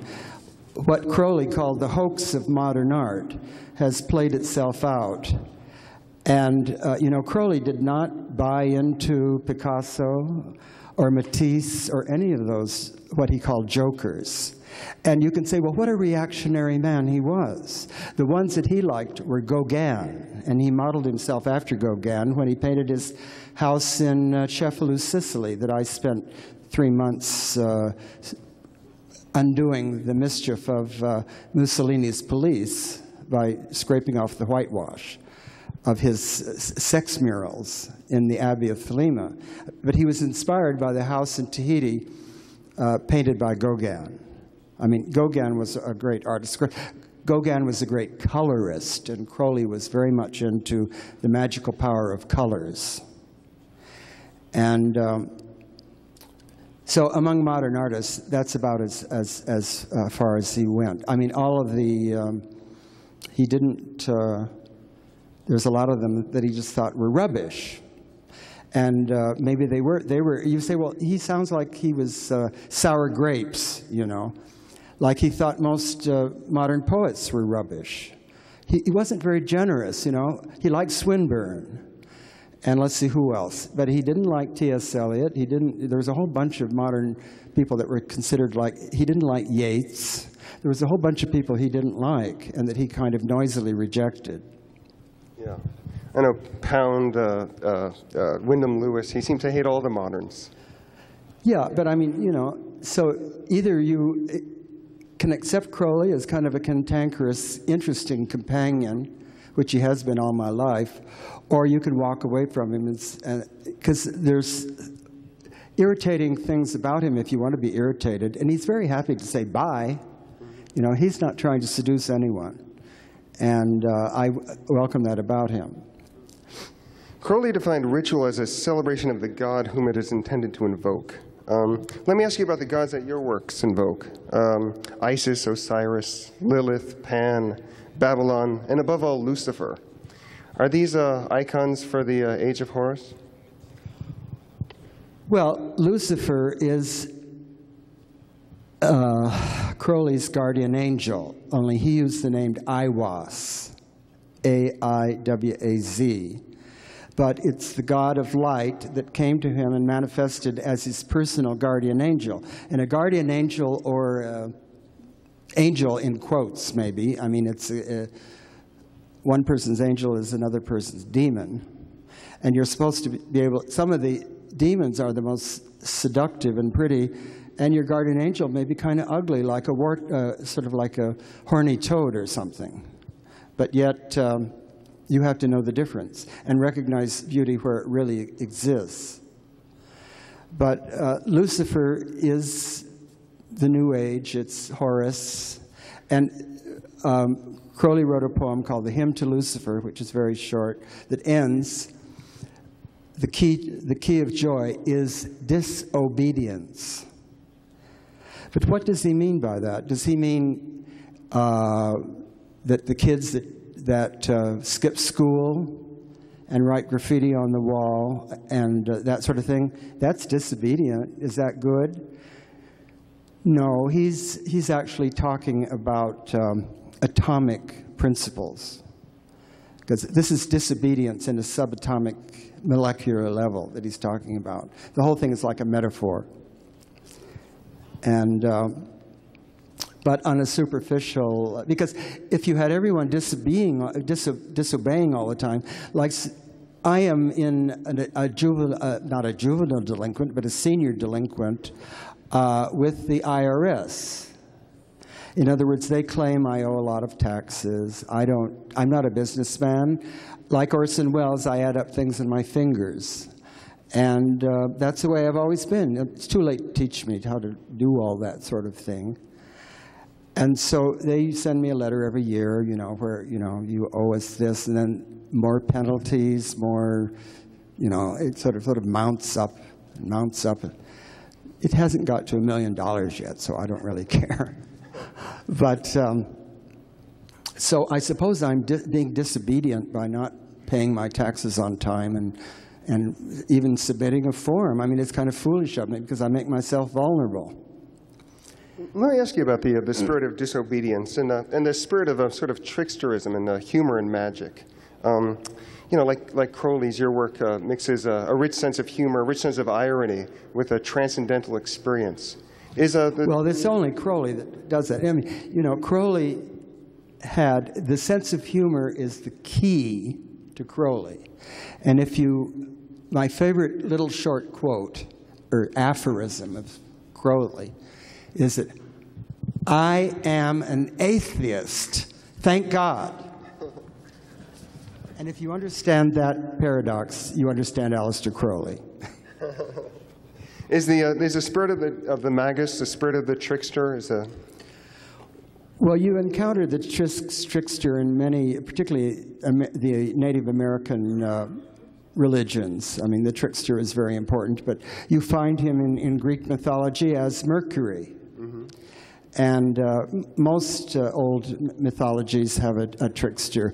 In Egyptian, it's the brother of Osiris. Set was a kind of tricky guy who ended up killing and dismembering his brother.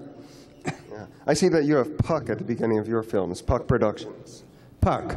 Well, Puck is related to Pan and forest creatures who would play tricks on humans when they can.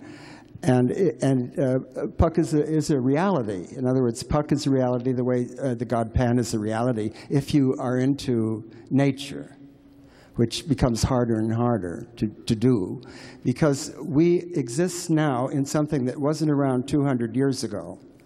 We exist in an invisible mesh of electronic bullshit, which is flowing through us at all times. There's no way to stop it. Some people can pick up radio signals in their teeth. But all of the things that are on television, how many hundreds of channels do they have now? All the police calls is going through the airwaves, the so-called ether, at all times. And there's more and more and more of it. And you have to learn how to tune it all out, or you're in trouble eventually. That's my opinion. And it's all very new. I mean, we didn't have this, well, I mean, it started with Alexander Graham Bell, you know, enchaining the electrical elementals to make them run through wires with phone messages. And then Marconi got it going with radio. And then we got into television and then all the other ways of communication. And there's such an oversaturation of electronic stuff going on that the great peril of our present time is distraction and how to overcome distraction and focus on one thing. If you can't focus on one thing at a time, what Crowley called one star in sight, one goal. Suppose you have an enemy, you want him to die. Nothing else exists in the world except that enemy dying. Well, then possibly he will die. But if you are distracted by 100 other things, 1,000 other things, he'll prosper and you will die. And magic requires total concentration on one thing at a time. And this is so difficult for modern people because, you know, they have so many things to do. Their agendas are so full. And then they stay up all night on the web. And I love the web because, indeed, it is a spider web. And you can end up an electronic fly in the spider web if you don't watch what your brain is doing while this stuff is going on. And of course, it's broadcasting directly into your head in the same way that a cell phone, if used for half an hour, will heat up the center of your brain. And they've strapped cell phones onto rats, and in 2 weeks they develop tumors. Of course, they're going 24 hours a day. But you know, none of that stuff is particularly healthy. Doesn't mean you should reject it all. But I was in Finland recently, and all the Finns are walking around. They feel isolated up there. You know, it's dark a lot of the time of the year. It's very cold, dark. They're colorless people. They have almost white eyes, very pale blue eyes, and ash blonde hair. There isn't even any yellow in their hair like the Swedes. And their skin is sort of mushroom white. They don't have any tanning salons up there. They'd probably do well, but those give you cancer. But they're all walking around with their cell phones all day long, talking. Looks like they're talking to themselves, you know, with their eyes sort of glazed out. And this is happening all over the world. And, you know, it's up to them. Maybe they think it's a good thing. I think it's maybe not so good. But they're the ones that are buying the cell phones. But they've totally taken over certain countries like Finland. Your description of the Finnish landscape brings me to another question I wanted to ask, which is about the sort of the phantasmagoric images in your films. There's these sort of hallucinatory landscapes, these sort of lush dreamscapes, these visions that one seldom encounters in reality. Are these, is this a fantasy realm that you show in your films, or is it another plane of existence? Can I have that water? Oh, right. No. The world is full of wonderful places, but there's hardly any place in the world that's not polluted by the technological situation of this very small planet. In other words, you could go to Tahiti, you're having a great time, and a jet will go over and leave a contrail in the sky. That can be anywhere in the world, not just Tahiti, which has a landing place for jets put in by the French. In other words, how do you get away from it all? Is it important to get away from it all? But in filming, I can frame out the parts that I don't like near the pyramids in Egypt. I've been there 5 times, and I've only been arrested once in Egypt for being an American spy. And they held me for 6 hours, and then they let me go. But it was particularly interesting when I showed them my American passport. They said an obvious fake, which it wasn't. It was a fake. No, oh, thank goodness. All right. That was during the filming of Lucifer Rising. Yeah. So I had permission from the Department of Antiquities to film the Sphinx, Karnak, the pyramids, and to go anywhere I want. Now I couldn't do it, but I had a sympathetic minister there who was actually a member of my brotherhood. I belonged to the OTO, the Ordo Templi Orientis, and he arranged it. I think he's been executed since. I don't know. He sort of disappeared. But he was in the Department of Antiquities, and I got a letter so I could go into all the temples day or night. I could go to the Sphinx. I should actually climb on the Sphinx, which is a no-no. I didn't hurt it. I didn't, you know, nothing got broken off or something. But so people wonder, how did I get permission to do those things? Because just one person alone, it wasn't like a Hollywood company. They won't even let Hollywood companies do that. So, I mean, those are magical landscapes, and I got into them because I wanted to. It was a kind of a magical operation to get in, and so I worked it at that time. I don't think I could work it again. But I've never had a computer-generated images. I mean, all of that is things. Now they can, I don't have to go to Egypt. I mean, you want to create the illusion of Egypt, you can do it on a digital computer screen, and suddenly you have Egypt, or whatever, you know. So that was a real UFO on the last shot of the Lucifer Rising? No, but it was a recreation of a UFO that we all saw there. But my camera was in the bag. We were in Karnak. It's 5:30 in the morning when we have dawn at that time of year, May, and the UFO went over, an orange glowing thing, and my camera was in the bag. And I figured if I got the camera out, set it up and focused, it'd be gone. And so instead of that, my 6th crew and I just watched it go over. And I said, did you see what I saw? And I said, please write it up. And they all wrote up what they saw and how long it lasted. And I said, okay, we saw it. It's registered in our brain. We don't have it on film. And, you know, if I'd done a frantic scene of trying to get out my camera and film it, you know, it was a shaky handheld, maybe I would have got a few seconds of it. But instead we got a genuine experience with whatever it is. It's still a mystery. I don't know any more than maybe some of you have an idea of what they are. I have an idea that they're somehow connected with ancient Egypt because they talk about them. And what is the Uraeus, where you have the sun disk with wings? I mean, this is a flying saucer, as far as I'm concerned. There's other people that agree with me. Other people don't agree with me. But that's okay, too. Everyone in the room wants to know what you're working on now. Okay. You see, I don't have any funds or money of my own, so I work when I have funds available. And I've written 2 bestsellers, which are Hollywood Babylon books on Hollywood scandals that are very carefully researched so I won't be sued, because it's no fun to be sued. It's a real drag. But I've avoided it so far. The only one that wanted to sue me was Gloria Swanson.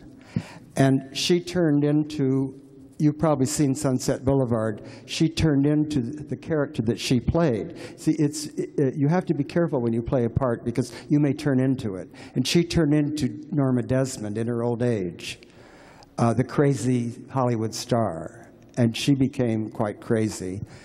And she thought I was defaming her in the book because I said that her mistress, she was the mistress to Joseph Kennedy, the father of the president, which was just a fact. And it was a fact. I had the facts. And she was going to sue me. And she took me to court in New York at this courthouse here. And I had to get a lawyer to defend myself. And the lawyer looked at the thing and looked at her and said, "This case has no merit." Whacked his mallet, dismissed. So I won over Gloria Swanson. That's the only lawsuit I ever had. Can I tell them about your new film here? Okay. So since I don't have enough money personally to make 16 millimeter anymore, 16 millimeter is becoming almost obsolete. In fact, I've talked to people at Rochester, where Eastman Kodak has their rather sinister headquarters in upper state New York, near Niagara Falls. A lot of poisons are dumped up there, you know, from Love Canal and all that. Because you don't make these things without causing a lot of poisons to the world. At any rate, they told me, oh, by the 21st century, that incidentally is not here yet. This is the last year of the 20th century. Not until 2001 does the 20th century begin. I mean, learn how to count, for God's sake.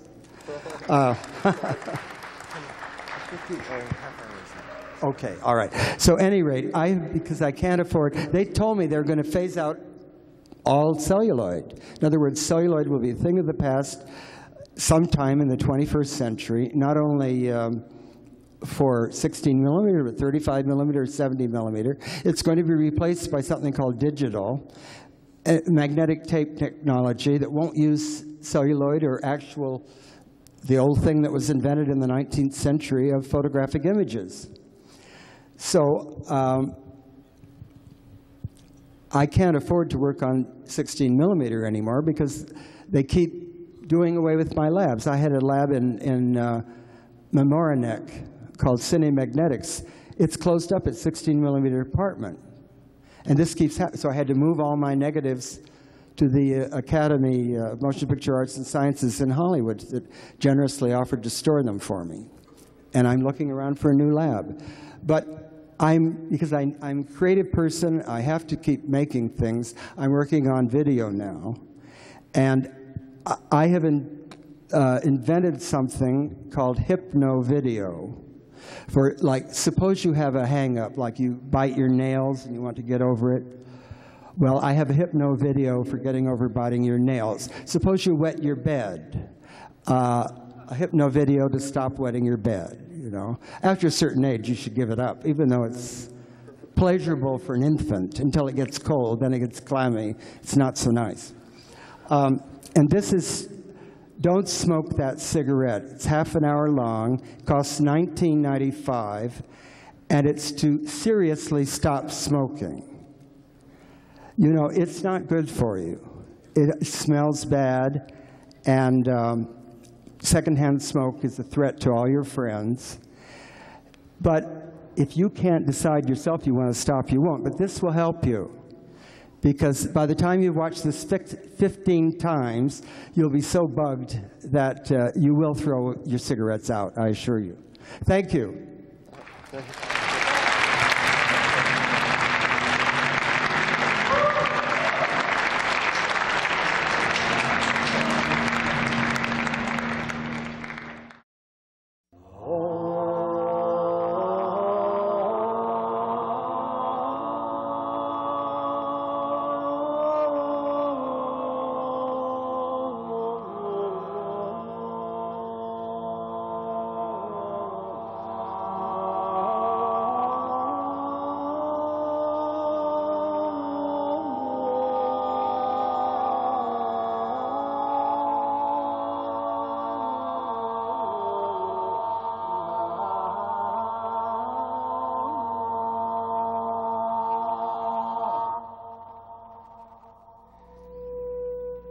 In the province of the mind, what one believes to be true either is true or becomes true, within limits to be determined by experiment. Everything you hear, everywhere, has an effect on you. Every bit of information you encounter changes you irreversibly. That's just the way it is. Even if you blocked your ears against the sound of my voice, the waves of phonons washing over you would leave an impression. You'll never leave this moment entirely behind. From the moment that humans began to speak, spreading their infections this way and that, we have been in each other's heads, never entirely ourselves, mostly a pastiche of someone else's fears and dreams and will to power. Yet humans succeed because we are so gullible, so willing to imitate the idiotic and tragically successful behaviors of the other members of our species. This virus of language has successfully inoculated us from any sort of ridiculous extinction, even as it leaves us more and more at each other's mercies. Today, at least, you have surrendered yourselves to Richard Metzger's idea of high weirdness. Busted out of your straitjackets and left your cynicism and rationalism behind, which is right where I want you. You are, for the next few minutes, in my hands, eager and willing to be programmed, ready to become acolytes in the church of the motherfucker.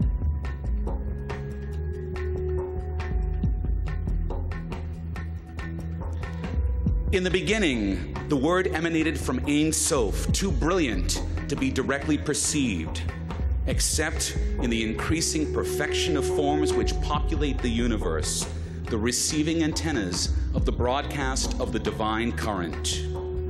The great lie, perhaps once true, held that a singular recipient, Pharaoh, Melchizedek, Moses, possessed the keys to the kingdom, the mysteries of revelation. And thus, ever since, no way to the kingdom but through me. There is no God but Allah and Muhammad his prophet. Hear, O Israel, I am that I am one.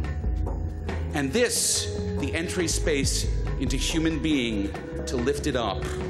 But the lovers of power, transfixed by puissance, subtly deny the bringer of light, drape the logos in different language, substitute black for white, hell for heaven, all things reversed, the temper tantrums of a blind idiot god chaos, the only possible release. And this the first rule, imposition of order equals escalation of chaos. The lightning strike. Actualities revealed, sight itself a blow against the empire, a crack in the egg of perception, and through it another truth. The Buddha, Lao Tzu, the old boy. This current comes for all. Come swim in its waters and emerge anew. But of course, we did not believe it. We could not believe it, too much trained to disregard the evidence of our own senses in favor of what we have been taught to believe. Then the prickly creatures of another eon, who pronounced the words from lips so foul we knew not to linger on the speaker, but the spoken. Love is the law. Do as thou wilt. You are your own high priest. This is the greatest of all the mysteries, the greatest of heresies, that which must not be true if the center, their center, is to hold. It is all out there. It has all been revealed. Everything is known. It is complete. It is complete. It is complete. I pronounce you, all of you, acolytes in the church of the motherfucker. Ladies and gentlemen, live via satellite from Los Angeles, California, Mr. Antichrist superstar himself, Marilyn Manson. How's it going, New York? I chose to speak to you in a square because I think we're kind of conditioned to listen to people when they're in the shape of a square. And also, here in Hollywood, this is where we give people what they want, violence. I guess that's what it seems to come down to. But what I wanted to talk to everyone today about, I don't really want to preach, I just want to more bring up some questions. And since I always tend to be a scapegoat, I thought we'd talk about blame.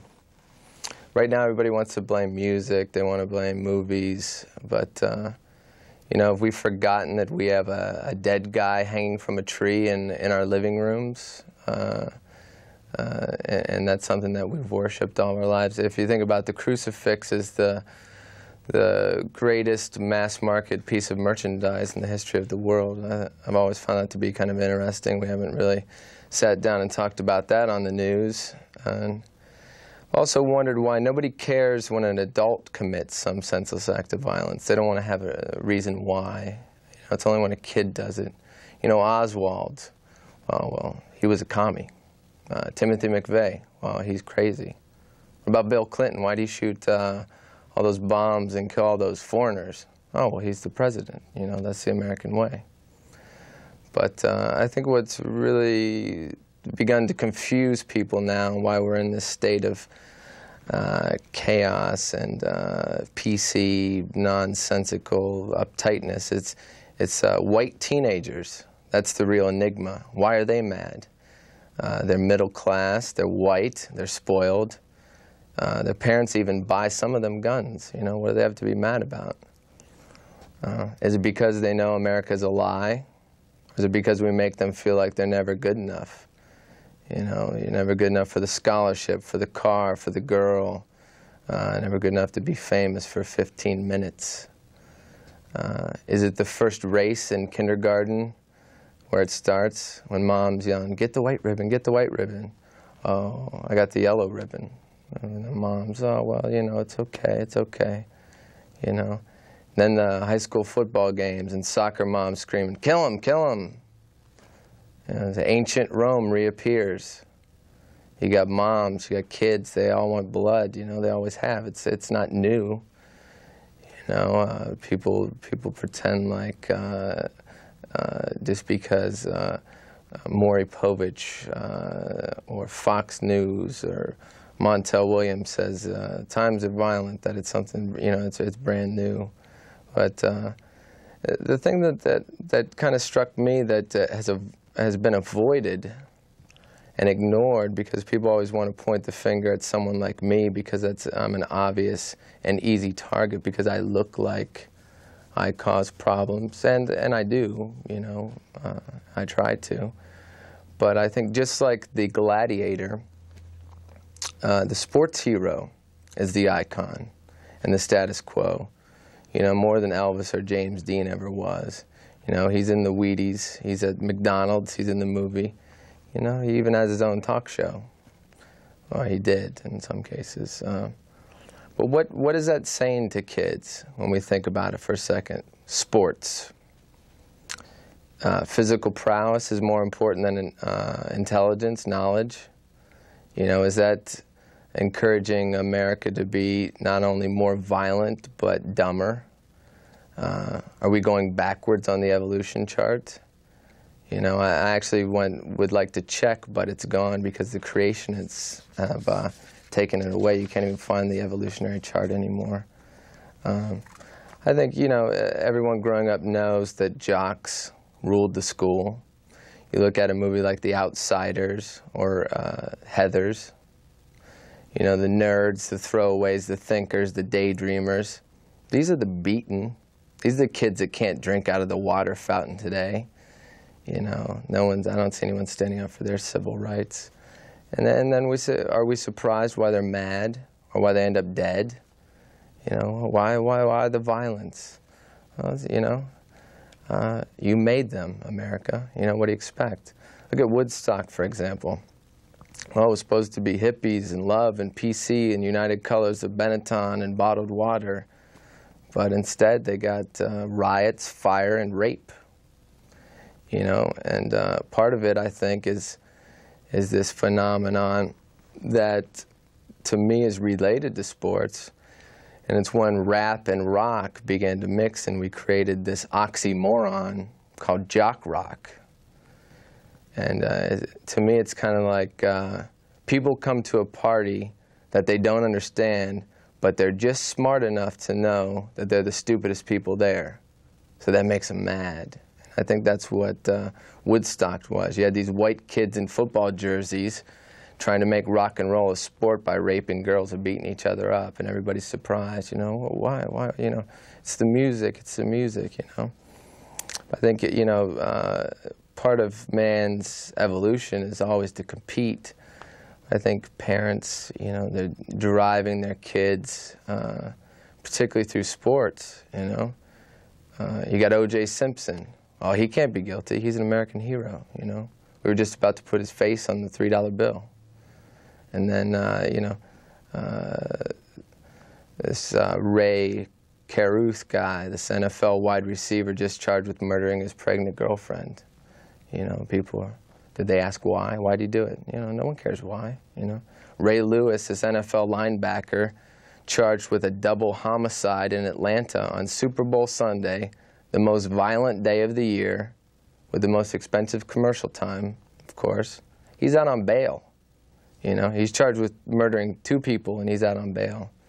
You know, you got Charles Manson sitting in prison for conspiracy, sentenced to death, and you got this other guy walking the streets because he's a sports hero. One story that really struck me and got me thinking about this was a few years ago. There was this teenage punk rocker kid who was run down in an IHOP parking lot by a white jock and his girlfriend in Dad's Cadillac. And this boy died because he looked different, and he was run down by a drunk piece of shit that hated him and had always picked on him. And it was a situation where you've got 6 kids who, you know, got their noses pierced, and you've got 30 jocks who are the popular kids at school, and they're picking on them. They're calling them fags. They're calling them whatever. And so this thing happens. This guy kills this kid and is clearly guilty. You know, his guilt is admitted. And guess where this all-American athlete is? He's in college. You know, the jury felt the punk rocker deserved to die because he looked the way he did. And not only was he killed, but then in the trial, he was killed again because they, you know, criticized his lifestyle because he didn't, you know, wear a Tommy Hilfiger shirt and khaki pants, you know. And then the killer was even applauded at graduation because he was a football star. The American dream, strong, normal. He never spent a day in prison. So who do we blame? You know, everybody wants to say, you know, too much violence today, you know. Did anyone forget about the Civil War or the Bible or Shakespeare? You know, violence isn't brand new. And I don't even think seeing violence is the problem.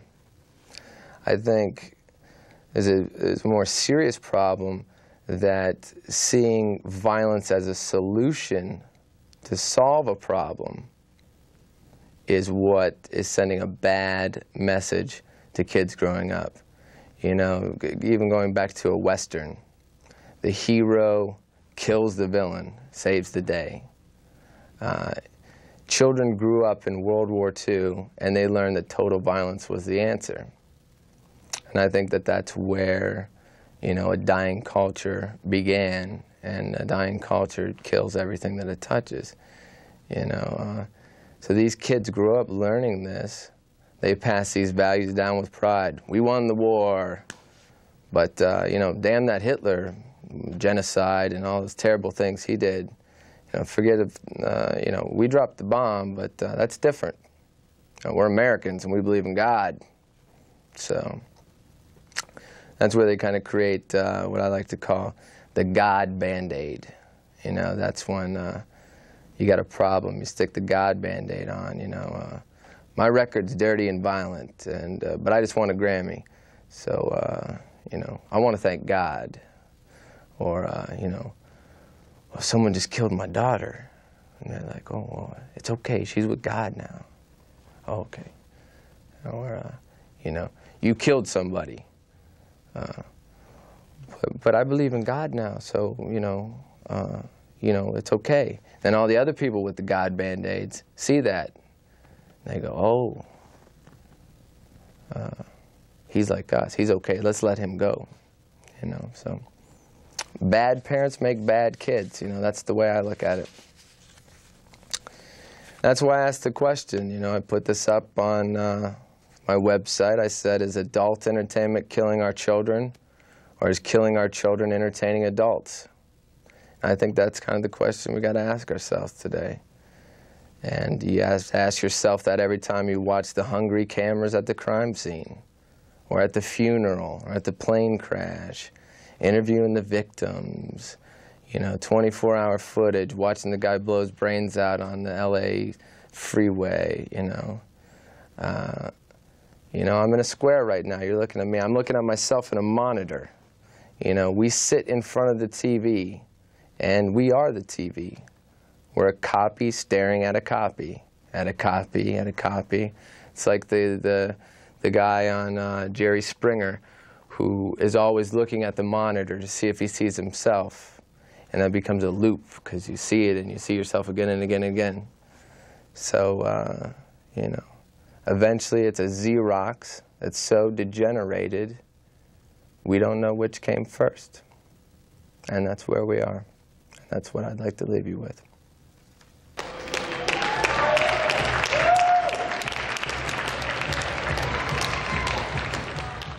Hi, I'm Anthony Hayden-Guest. Jean Cocteau, the writer, said, the secret to success is knowing how to go too far, not too far. Joe Coleman, unfortunately, never learned this. He goes a great deal further than that. I first met Joe some years ago at the Hammerstein Ballroom, and it was kind of ignominious because he'd just exploded himself and he'd bitten the heads off a great number of white rats. And being a journalist, I actually didn't believe this, and I was kind of scrabbling. Everyone else was running out because there'd been a lot of explosions. I was scrabbling around on the stage looking for the heads of the white rats to make sure they were real. Well, they were real. I guess the only other point I want to make is that, I come out of the 60s, and there was this incredible sensibility shift. In the 60s, there was a stage where I didn't know anybody who was a Republican. I didn't think they existed. Suddenly, what happened to the liberals? They weren't around anymore. Now I see things, I wonder, where's the rage, where's the anger, where's the rancor? Well, I think a lot of it's with Joe Coleman, and God bless him. Thank you.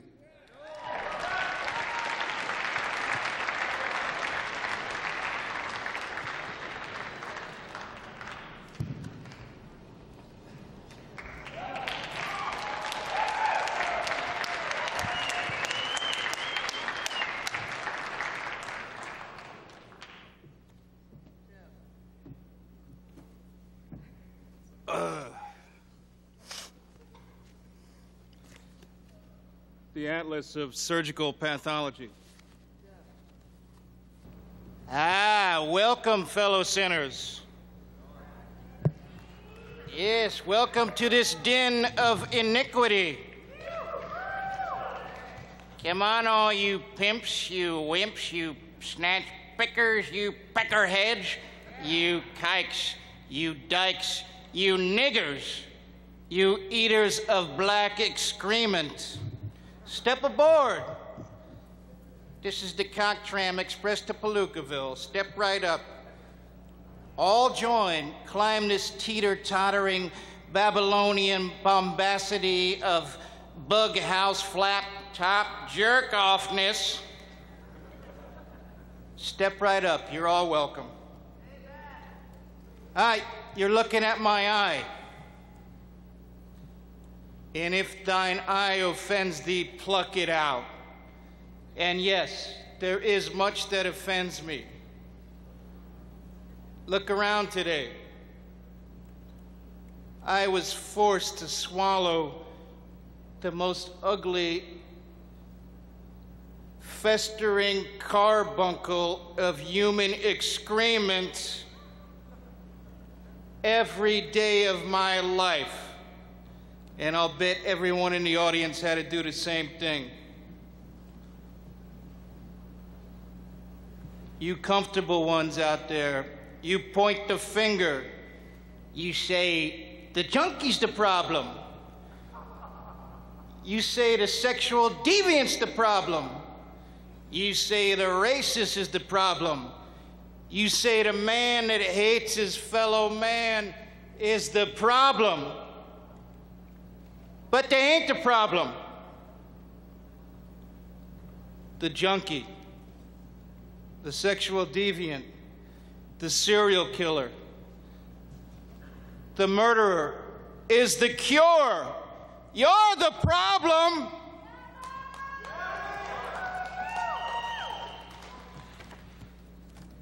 There's an infection on the planet, a disease, a cancer. It's called mankind. And just like when cancer first appears on your body, it's hardly noticeable at all. When cancer first appeared on this planet, the worst that a Cro-Magnon could do is hit another Cro-Magnon on the head with a rock. No one noticed. But as this cancer progressed, it formed tumors. Tumors on the host. We call these tumors cities. And just as your body is going to do everything that it can to fight this cancer, so is nature. And nature has many interesting and devious ways to fight that cancer. Sometimes it's war, sometimes a plague, sexual deviancy, anything that goes against procreation, and anything that is for extermination. Yes. When you have a few rats in a cage, they'll get along just fine. But you try to stuff that cage with rats, they'll tear each other apart. Oh, brethren, brothers and sisters, our God is a terrible God, a mighty and warlike God, a vicious God. And he wants to punish crime. And we all have to be punished for crime. And what is this great crime that we've all committed? What is it? What's that one terrible and unforgivable sin? Does anyone know what that is? Cheeseburgers and being created. It's one and the same. Your great sin was that you were born, and each and every one of us shall suffer the most grievous punishment for that sin. Do you really think that if you walk with the pious and you do so-called good deeds that you will be rewarded? You think so. Do you think that you're going to escape from the suffering and agony that each and every living creature has to suffer? You think so? Well, if you think that, then you're going to be sadly misinformed when you're dying in agony with all the rest of us.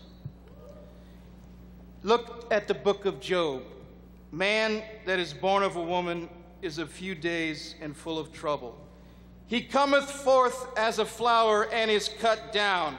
He fleeth also as a shadow and continueth not. You are taught that there is a heaven where you shall be rewarded, and a hell where you shall be punished.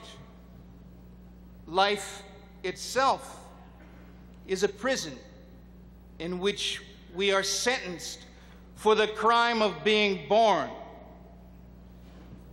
And each one of us has to suffer for that crime. Original sin is birth, and each in his own wretched way has to suffer that punishment. In the Middle Ages, they used to call death the cruel. but it's actually life that is the cruel, and death which is merciful. Yes, the angel of death, the great equalizer, the ultimate arbiter of all arguments. Come unto me, all ye that are heavy laden, and I will give you rest. And all in whose nostrils was the breath of life died. The hour is at hand. I call upon the cleansing fires of hollow extermination and cosmic retribution.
And he that eateth my own flesh and drinketh my own blood abideth in me, and I in him. Thank you very much, sinners, and I'll see you in hell.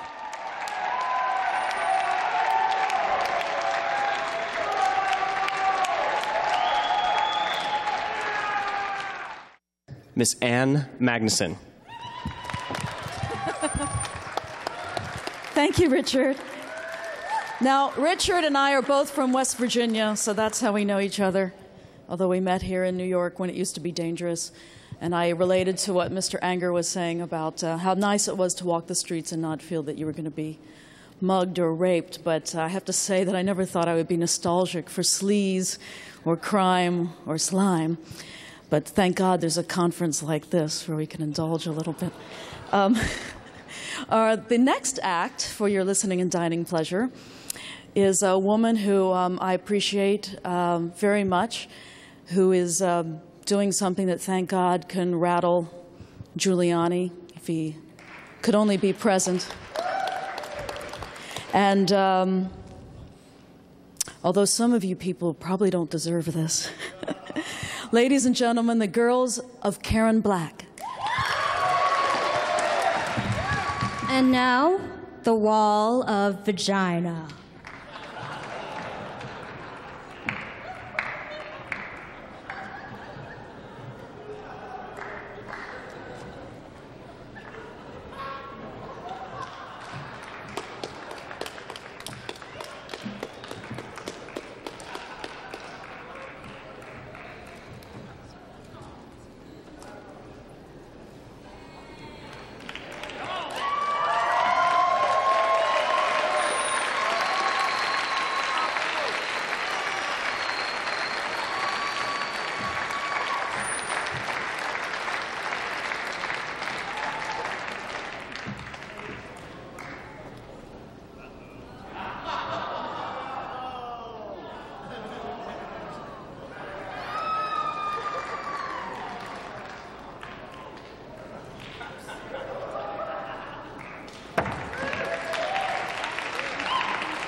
is, ready to fire the cosmic trigger, Mr. Robert Anton Wilson.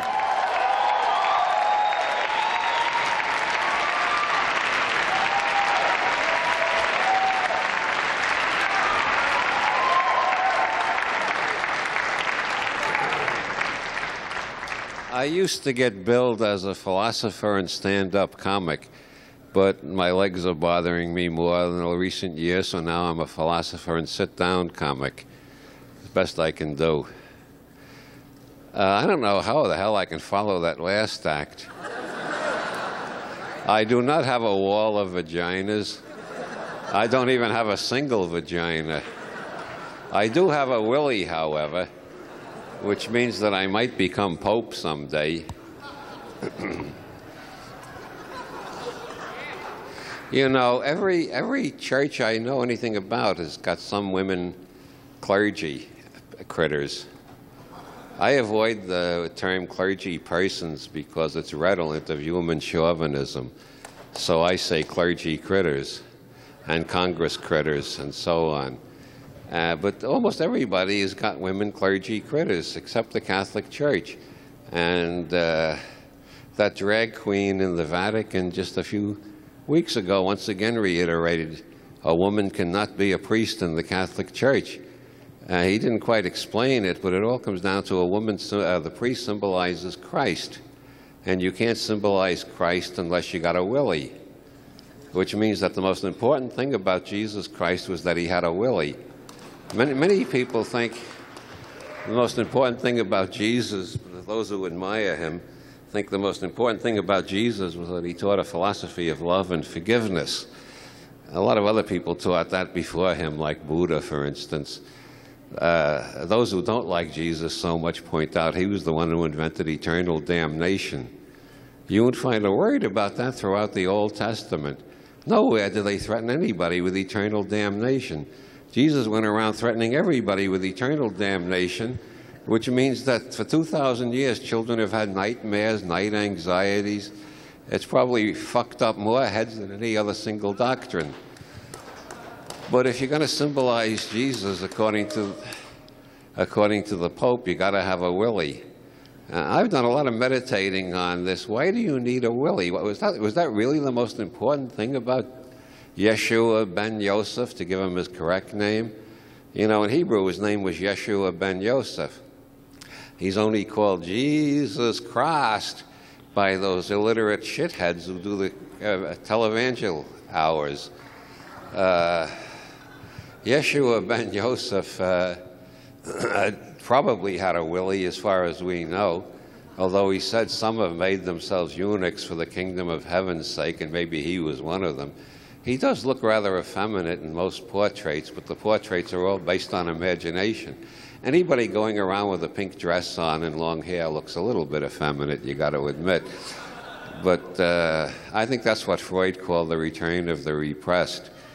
Catholicism is the most patristic religion in the Western world, although it hardly begins to compare with Islam in that respect.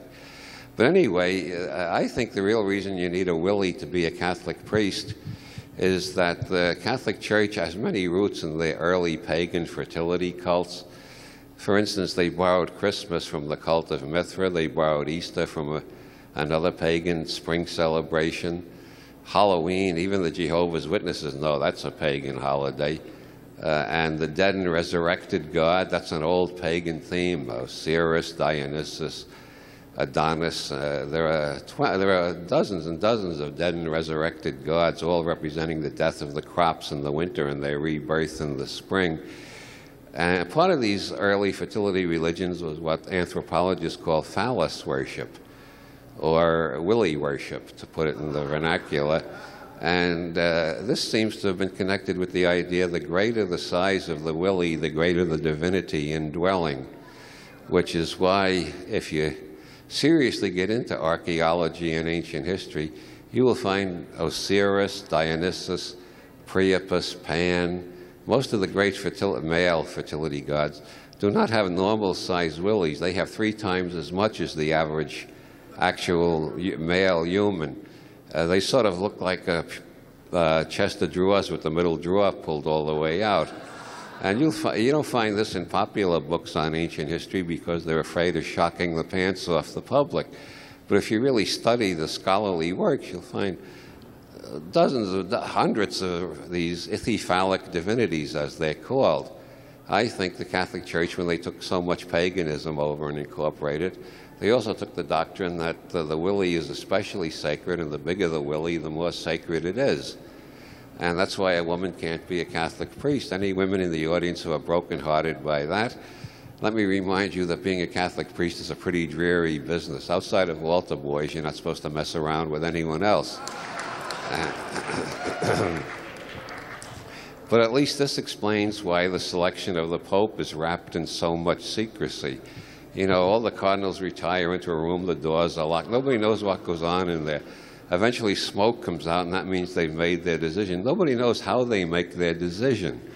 I figure it's sort of like the way they cast the lead in a porn movie. They all lay it down on the table, and somebody goes around with a ruler. The bigger the willy, the better equipped you are to be the head of a church, which is based on the idea that the willy makes you superior to anybody who doesn't have a willy. And if that isn't the basis of Catholic teaching, I don't know what the hell is. This is one of my many heresies. I try to think logically, and the result of that is most people think I'm a satirist.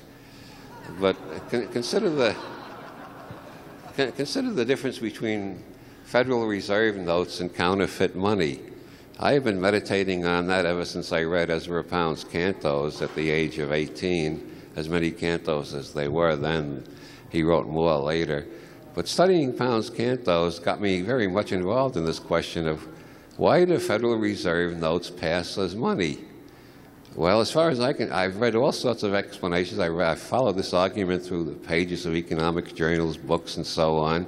I never found a reasonable explanation except the one I made up myself. If you or I or the mafia print a whole bunch of money in our basement, no matter how good it looks, it's not real money. You know why? Because we don't have a magic wand. When the Federal Reserve prints money, they prints paper, they wave a magic wand over it and it becomes money. If you don't have the magic wand, it's a counterfeit. And I have yet to see any book on economics that gives an explanation that makes as much sense as that one. Just like I've never found a book on theology explaining why women can't be Catholic priests that makes as much sense as the one I thought up myself. Maybe I should get the new title, Defender of Part of the Faith. If you can believe that the willy is really central to holiness and that the Federal Reserve really has a magic wand and every other money is not real money, then the world begins to make sense. If you can't believe either of those doctrines, it looks like a large part of the world is run by raving lunatics or outright charlatans. And it's hard to... I forget what the national debt is right now. It doubled, it tripled during the Reagan years, and it's been increasing even faster ever since. Not million, 5.6 trillion. And you know, when they started raising it dramatically under the reign of Roosevelt II, all the liberal intellectuals kept telling us, don't worry about it, we only owe the money to ourselves. I was raised on that line of bullshit. We only owe the money to ourselves.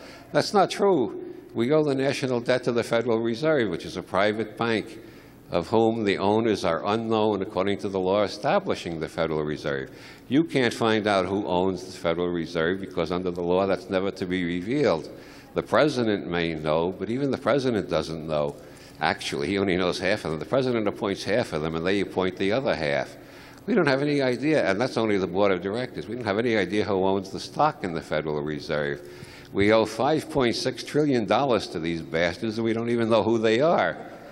But don't worry, they have a magic wand, and their money is real money, and we got to pay the interest. If anybody else printed all that money, it would be a If a bunch of anarchists got together and printed currency and distributed it without interest, that would be counterfeiting. The Federal Reserve is perfectly legal and can collect interest on the paper they print because they have a magic wand which turns paper into money.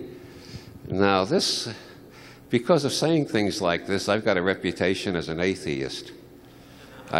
Some people think I don't believe the willy has any special magic, and I don't really believe in the magic wand that the Federal Reserve has. Actually, although I have my doubts on that subject, I am not an atheist. I used to be an atheist, but I had to give up. I discovered I didn't have anything to say during a blowjob. You know,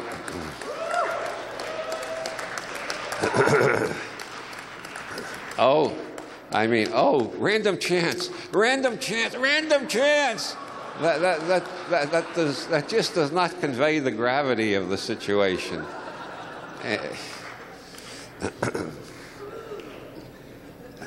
Those of you who have read my book, Cosmic Trigger, know, a lot of you. Hey, that's very flattering. You all know what happened on July 23rd, 1973.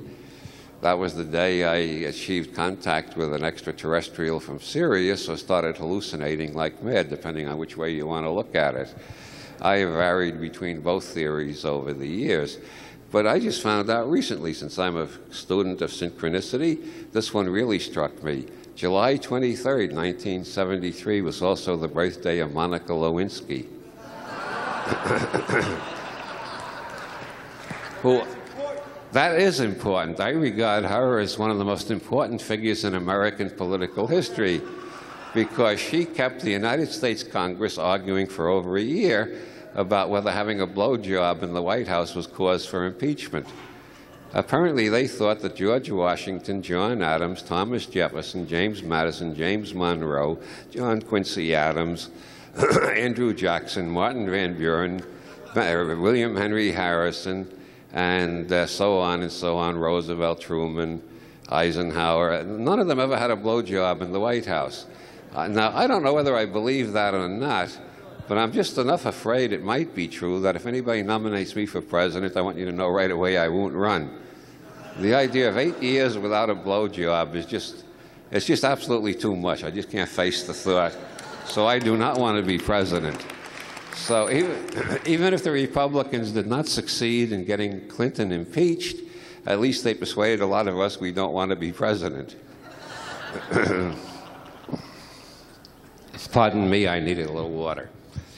This is water, it's not vodka. I wouldn't fool you.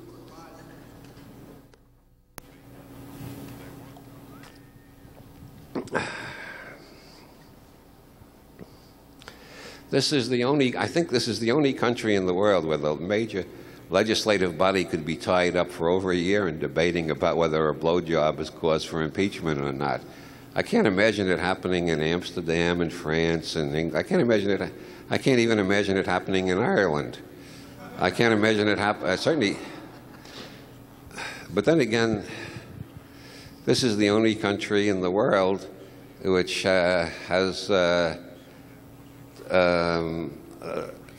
it's not the only country. It's the leading country in the world at imprisoning its own citizens. We have more people in prison in total than any other country in the world. We have more than all of Europe put together. And this is true both in terms of total numbers and percentages, and they're building more prisons faster all the time. I think this is absolute nonsense. All this money and time, what they should do is build a wall around the whole country and announce we're all under arrest. Why do it slice by slice, step by step? It's obviously what they're aiming at is to put us all under arrest, so why don't they do it in one step? You know, I used to read a lot of Kafka. I was convinced Kafka was the most brilliant, insightful analyst of the modern world of all contemporary. I like Joyce better, but Kafka seemed to me to get to the essence of the modern condition. But even Kafka, in his wildest pages, never imagined something like the piss police. We live in a country which is based on two documents, the Declaration of Independence, which is not a matter of law, but it's supposed to be the theory on which our country is based, and the Constitution, which is supposed to be the basis of our laws. And nowhere in either of those is there any suggestion that we're going to found a government that will go around prying into people's bladders to see what they've been doing lately. I can't imagine this happening in any other country.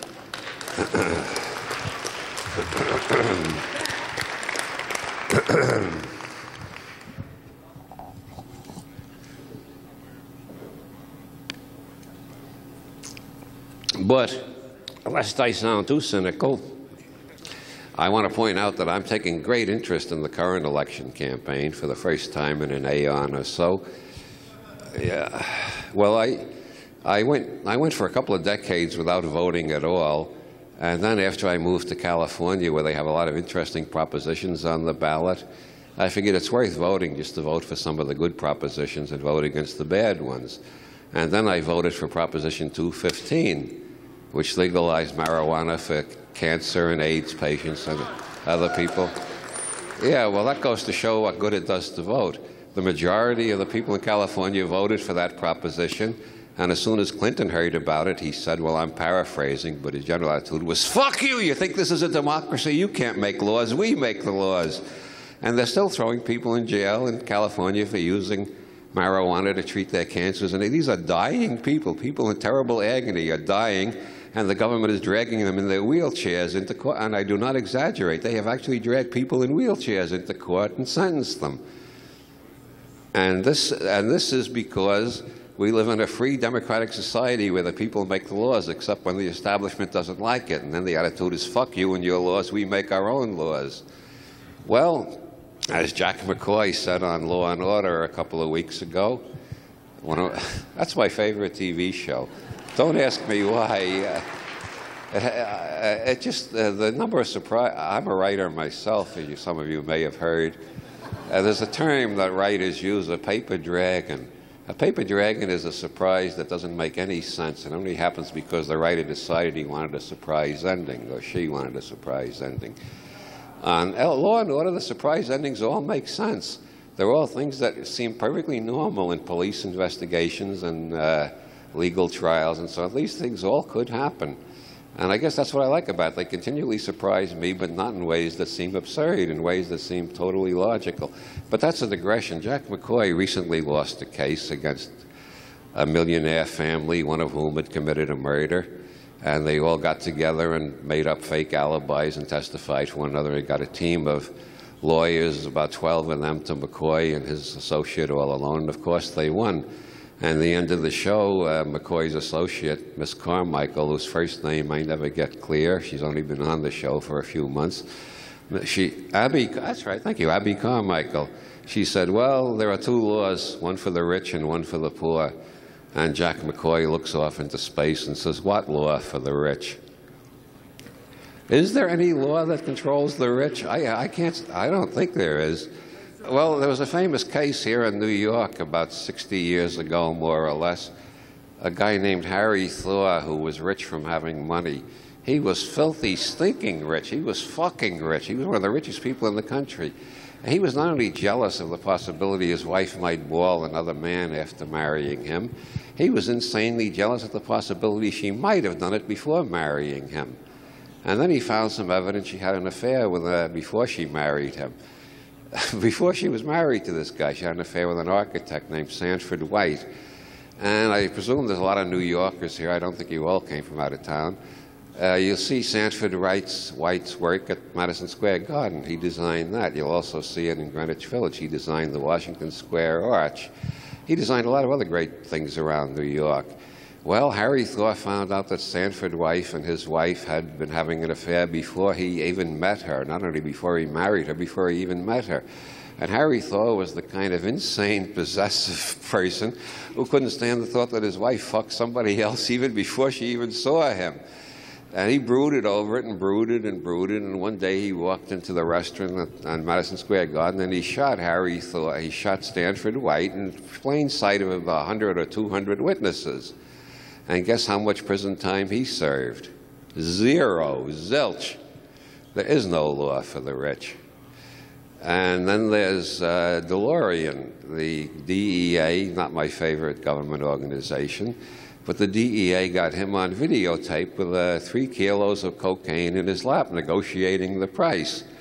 Guess how much time DeLorean served? 0, zilch. Richard Nixon was accused of more goddamn crimes than any mafia family you can name. How much time did he serve? Zilch.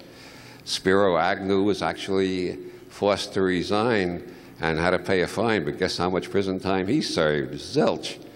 Do you believe, does anybody in the whole goddamn country believe a black kid from the ghetto with a box of cocaine in his lap on television, on video, would have gotten zilch in prison. He would have got 20 to life or something like that. There is no law for the rich. As a matter of fact, if you've ever read, how many people here have ever read Guillaume Battista Vico, just out of curiosity? There is one. Well, Guillaume Battista Vico, whom I have only read in English because I don't know enough Italian to read him in the original, and that may give me a warped view because, as somebody said, you can't translate Vico into English. English is an honest language. Vico wrote in the 1720s and 30s, when the Inquisition was still very active. He was accused of heresy several times, but he was never brought before the Inquisition, but he knew they were watching him. So he wrote in a very tricky style. But the major message that seems to come through in Vico's New Science is that civilization was founded by a bunch of sociopaths who figured out a way to enslave other people, and they took an oath among themselves: we will never give up, we will never relent, we will hold these bastards in slavery forever. And that is the main theme of Vico's New Science. I think that's the major theme that Joyce used in Finnegan's Wake. And everybody writes about Vico's cycle theory, which takes up about 20 pages at the end of the book, and is not the most important message in the book. And it's not the message that would interest Joyce. Joyce, as an Irishman born under British dominion, had plenty of chance to study imperialism, oppression, injustice at first hand, being on the receiving end of it. In Joyce's day, he was born in Ireland, but he was a subject of the British Empire. So was everybody else born in Ireland. In Finnegan's Wake, Joyce makes numerous parallels between the Irish, the Hindus, the Chinese, and the Negroes, slaves in the United States, every oppressed group. He unites them all in one cosmic vision of all the people who've been screwed throughout history and the people who have been screwing them all along. And I think that's the major thing Joyce got out of Vico. Sorry, I'm getting serious for a while, but Joyce and Vico are among my preoccupations. My wife used to say that whatever they tell me to talk about when I get in front of an audience, what I actually talk about is what's been going through my head in the last week. And I guess Vico and Joyce have been on my mind a lot in the last week because I'm writing a book about Vico and Joyce. It's also about Ezra Pound and Ernest Fenollosa and Buckminster Fuller and Internet. And it's called The Tale of the Tribe. And don't go running out to try to find it because I haven't finished it yet, much less got it published.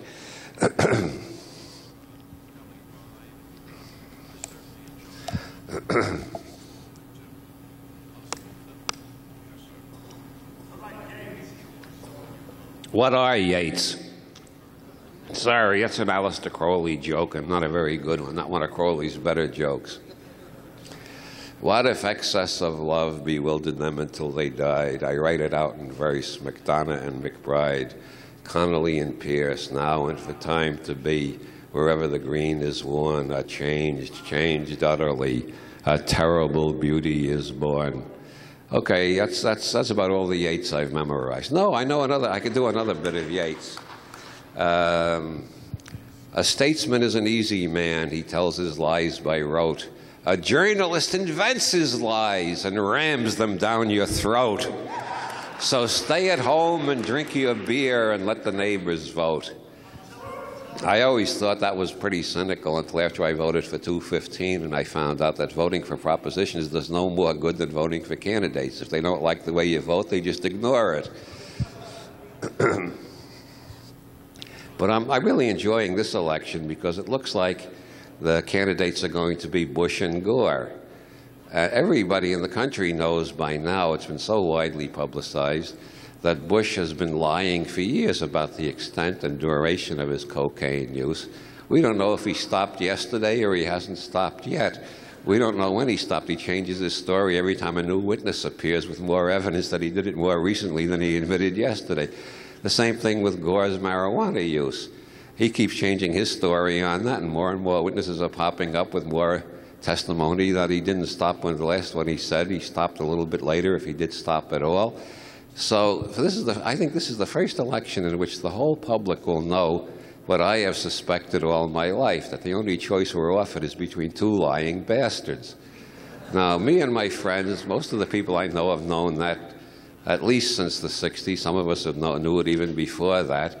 But this is the first election in which everybody who still takes the time off from more profitable occupations like blowjobs, art, music, and actually goes out to the polls to vote, everybody, all of these idiots will know they're choosing between two lying bastards. I want to see how they're going to choose between the two lying bastards when they know that's the only choice they got is two lying bastards. I think this should be a really hilarious election, especially since I'm sure Bush and Gore have already worked out a deal that neither one of them will mention the other's drug habits in any of the debates. But the thing is, everybody will know they're avoiding this subject, and all the media will all be asking questions about it, even the corporate media, because the story is too big now to conceal anymore. And of course, it will be all over Internet. Internet is my favorite invention in world history. I like it even better than the wheel.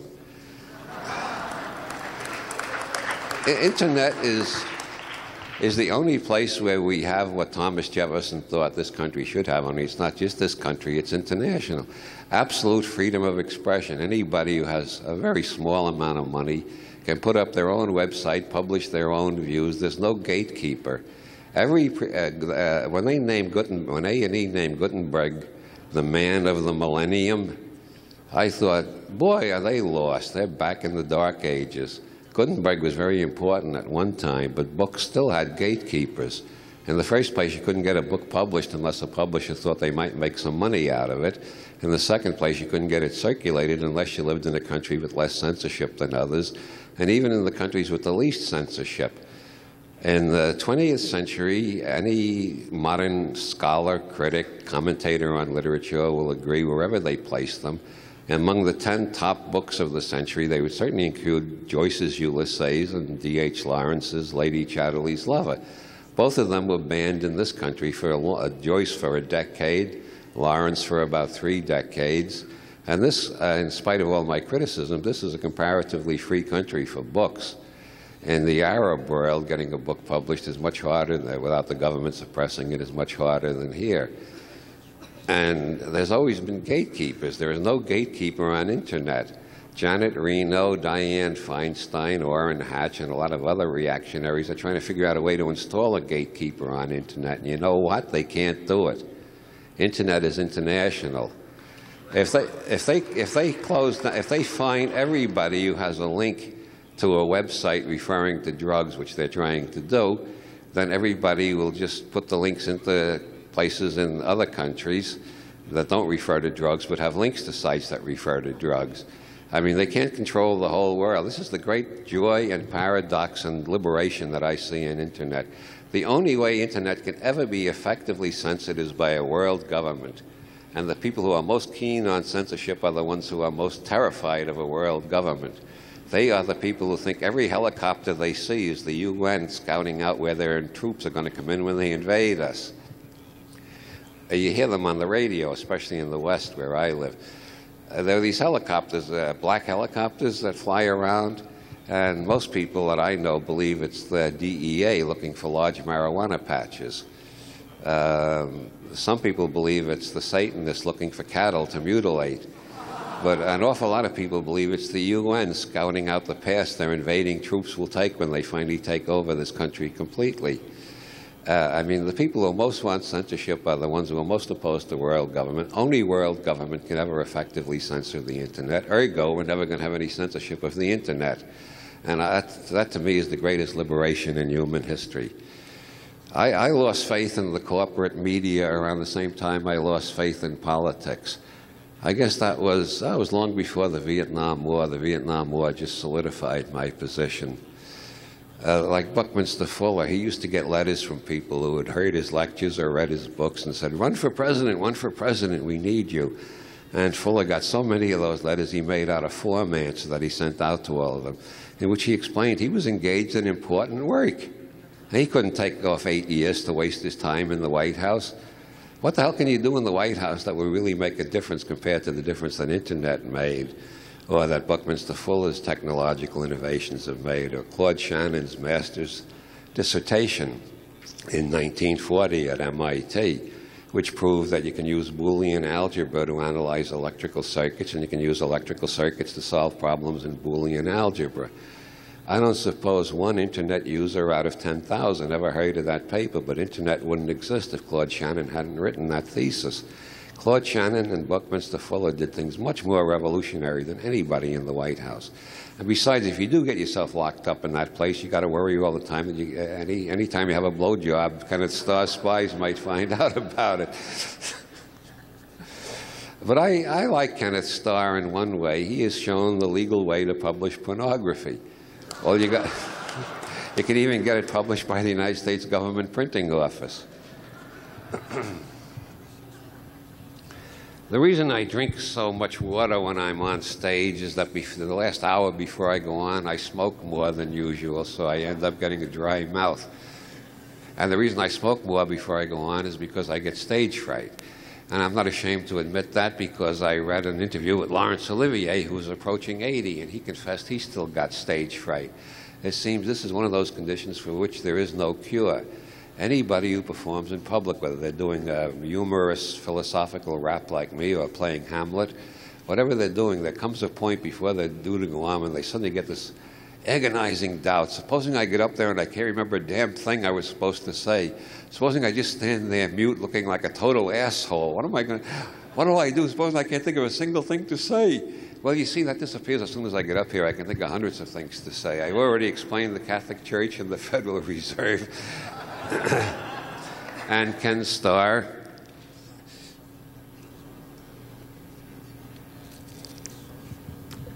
You know, the funniest thing about the Monica Lewinsky case is I don't give a damn how many blowjobs Clinton had or where he had them or what anybody else is doing either. The same thing with gay citizens. Jerry Falwell has a show which is devoted mostly to persuading people to go out and beat up gay people. I've never, even in my youngest years when I was most ignorant, it never seemed to me that it was my concern what other people were doing with their sex lives. That's their business, not mine. And yet we live in a country in which a large part of the population thinks they got to pass more and more laws to cover more, to forbid more and more types of sexual behavior, to govern more and more people. Well, America is the place that goes in for superlatives. As Bucky Fuller said, to quote my favorite philosopher again, if he was a philosopher, he was more of a scientist. Fuller had a principle about never writing about anything he couldn't prove with a working model, so I guess that means he was never a philosopher. He just sounds like a philosopher at times, but he was a scientist all the time.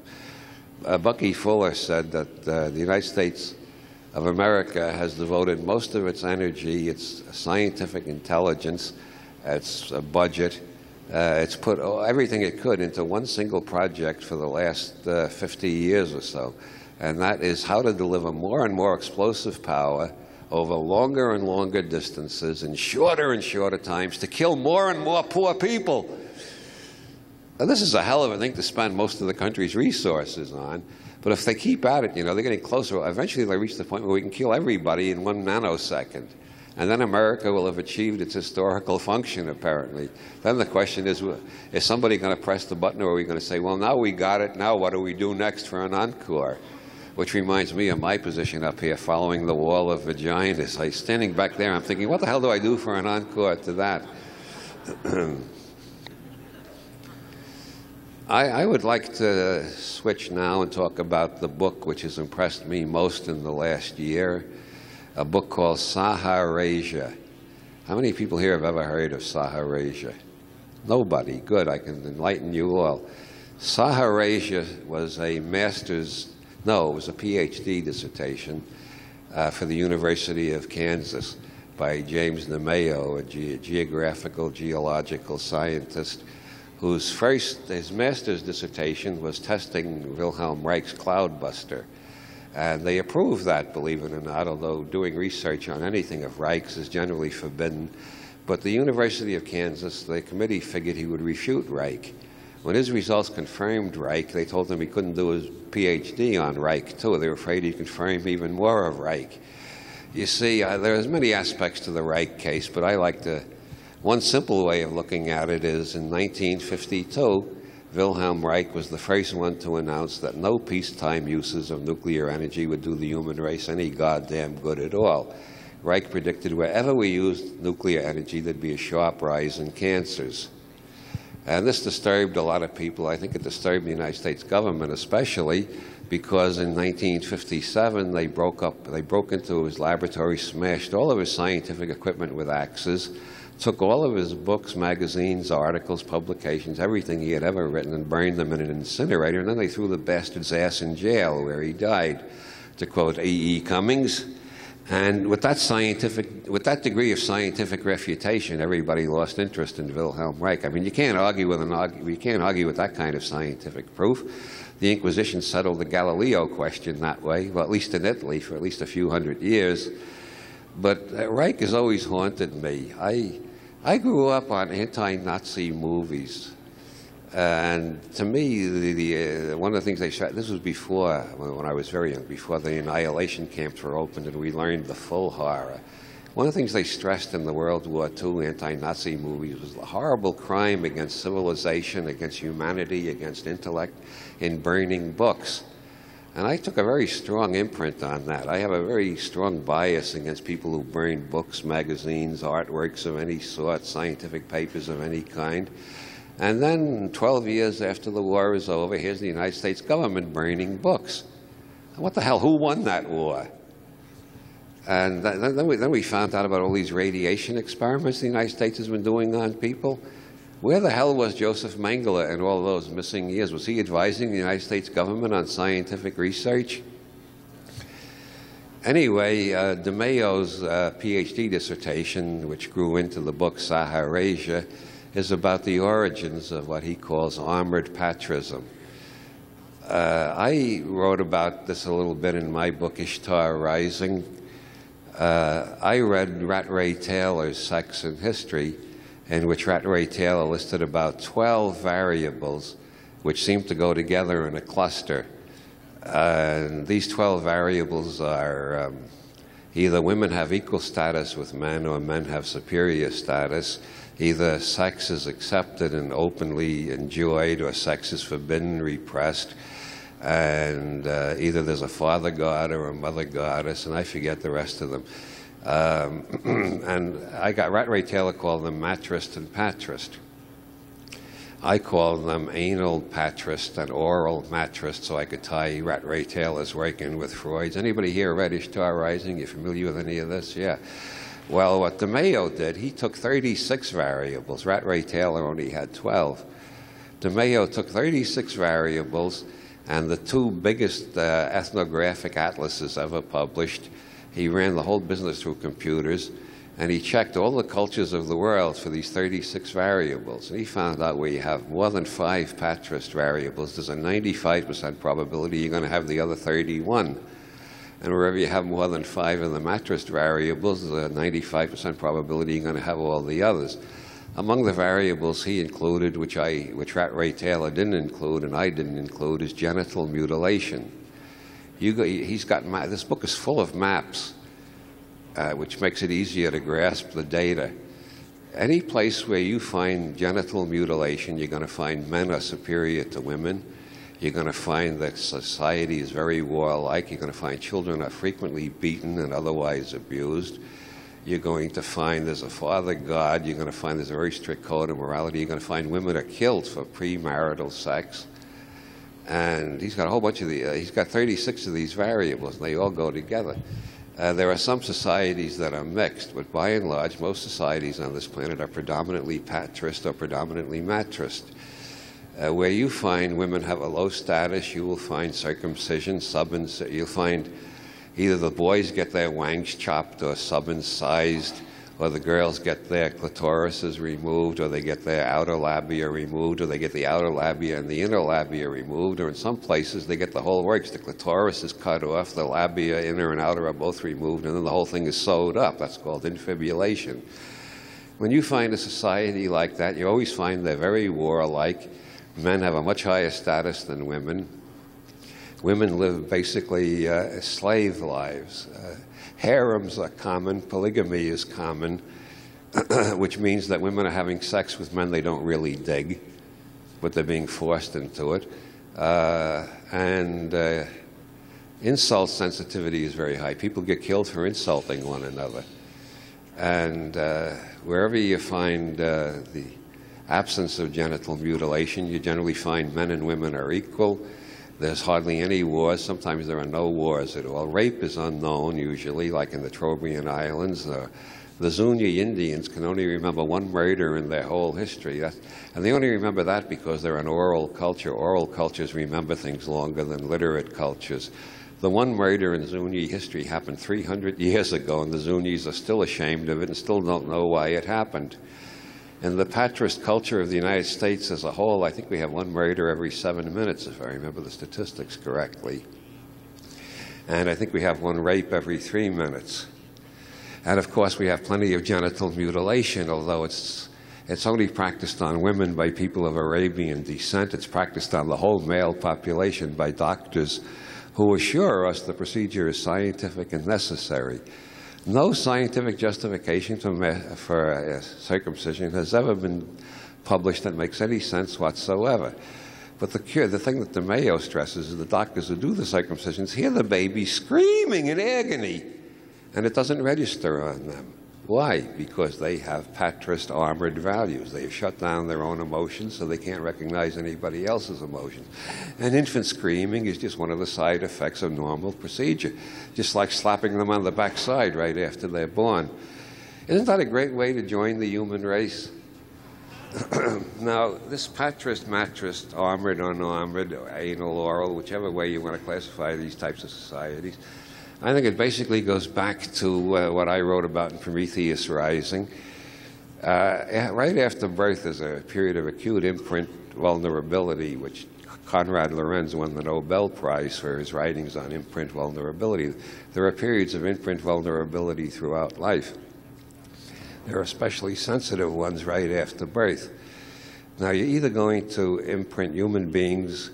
I'm combining Timothy Leary and Eric Byrne here, if anybody wants to know where my terminology comes from. You're either going to imprint human beings as warm fuzzies, loving, nurturing, supporting critters that you can trust and love and who love you, or you're going to imprint them as cold pricklies, hostile, vicious, dangerous characters that you want to have as little to do with as possible.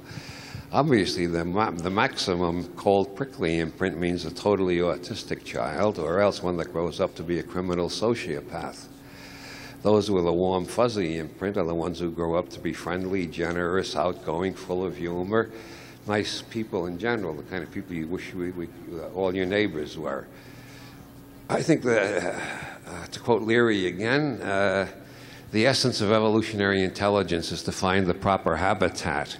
The thing to do is to live where you're surrounded by warm fuzzies instead of where you're surrounded by cold pricklies.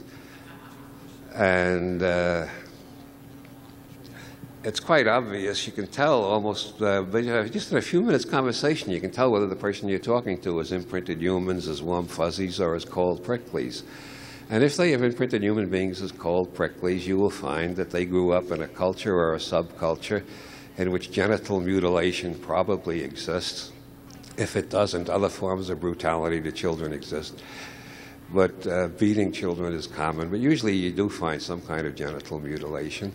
The slap in the backside right after birth greets them, so they know right away they're surrounded by cold pricklies. Who the hell would hit a helpless infant at a time like that when they're just born?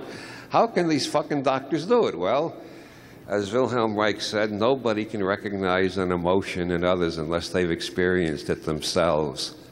Most doctors in this patristic and armored anal society cannot recognize the sadistic things they're doing because they don't recognize the pain expressed by the people who suffer it because they have armored themselves so much they don't have any emotions left at all.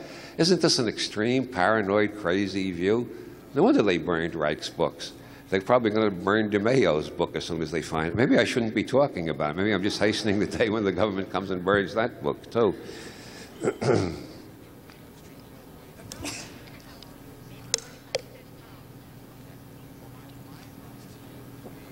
One of the fascinating things about Saharasia is he uses 36 variables and compares 1,200 different cultures. This is probably the biggest cross-cultural study ever done in one book. And he documents all of the correlations very, very carefully. As a matter of fact, the book is rather boring because it's so goddamn carefully documented, and all the evidence is laid out before you because he He knows how much hostility this is going to arise, so he's protected himself as much as any scientific heretic can by piling on the documentation. We got 1,200 cultures, and they all follow the general laws he lays down. Not he lays down, the laws he deduced by studying these 1,200 cultures. And all of the armored patristic cultures all originated within the deserts of North Africa, the Middle East, or Asia, or clearly can be shown to have been influenced by invaders from that area. Now, that area was not always a desert. Before 4000 BCE, that area was a lush, verdant jungle, just like the rest of, like the central part of Africa. Around 4000 BC up to 3500 BC and after, but especially in that 500-year period, the vegetation died. The whole place turned into deserts. There must have been massive starvation. There was massive fleeing from there. And now one of the effects of starvation is not only that people die, but that the survivors suffer brain damage. This has been demonstrated repeatedly in studies. If you go through a long period of malnutrition, especially when, this is especially true of infants, an infant that doesn't get fed properly during its first year is very, very likely to suffer some kind of permanent brain damage. This is not anti-LSD propaganda. This has been well documented about what happens if kids aren't fed properly.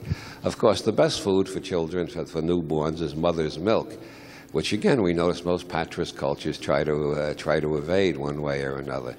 Throughout the United States today, the majority of people still give the children an artificial formula in a bottle instead of giving them the mother's breast.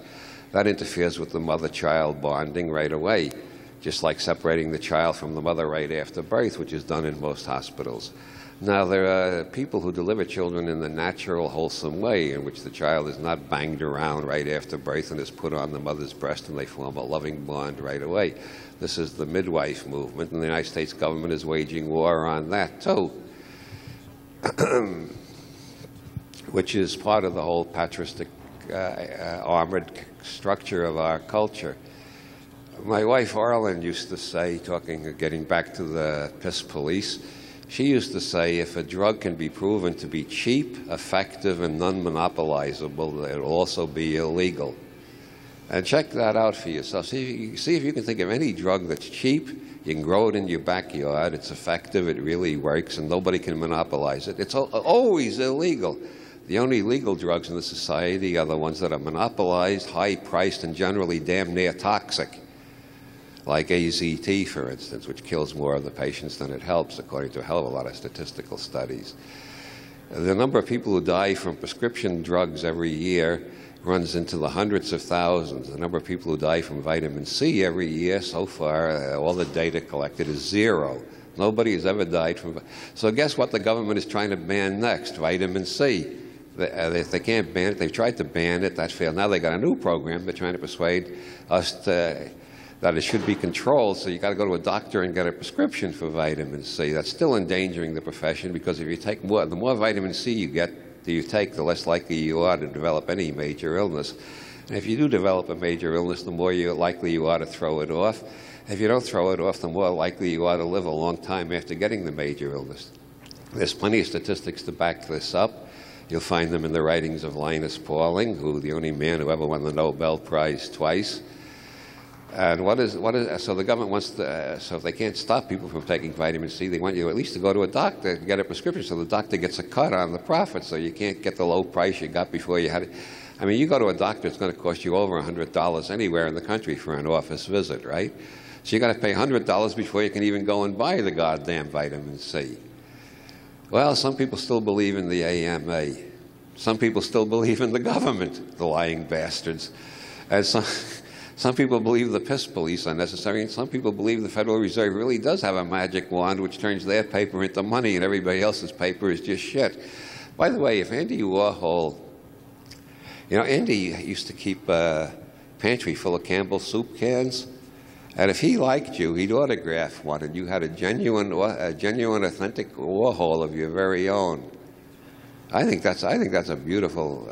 It's really breaking down the false barrier between art and life.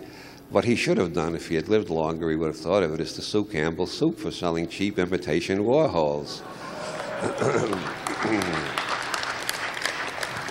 But if Andy Warhol found $1 on the sidewalk and put a frame around it and called it found art, I don't know what it would be worth, but let's say at minimum 100,000, maybe $1 million. I don't know what Warhols are going for now.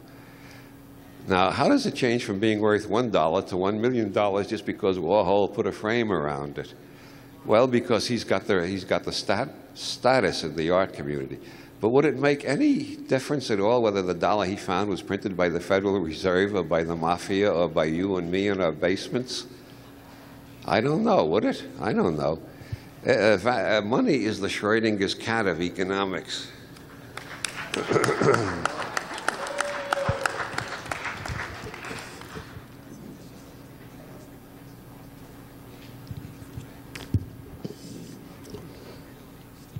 Then there was Timothy Leary. How much time I got? Timothy Leary did a lot of research with psilocybin and LSD, and he supervised research done by others at Harvard. In one experiment, they took a bunch of convicts who were due for release soon. They gave them psilocybin with music and mystical readings and a whole bunch of re-imprinting techniques. And Leary's criteria for this experiment was, where are the bodies in space-time 1 year after release from prison? Throughout the United States, the average answer is 95% of them are back in prison after 1 year. That's the recidivism rate runs 95% on average, lower in some states than others, but it averages out to 95%. So Leary said, we're not going to talk about neuroses, psychoses, sociopathic personality, any of that jargon. Where are the bodies in space-time? 1 year after Leary's research, 95% of his convicts were still out on the outside. They had jobs, they were doing something or other. They were not back in prison. Well, this threatened the whole goddamn police state and the whole goddamn prison business, so of course they stopped the research.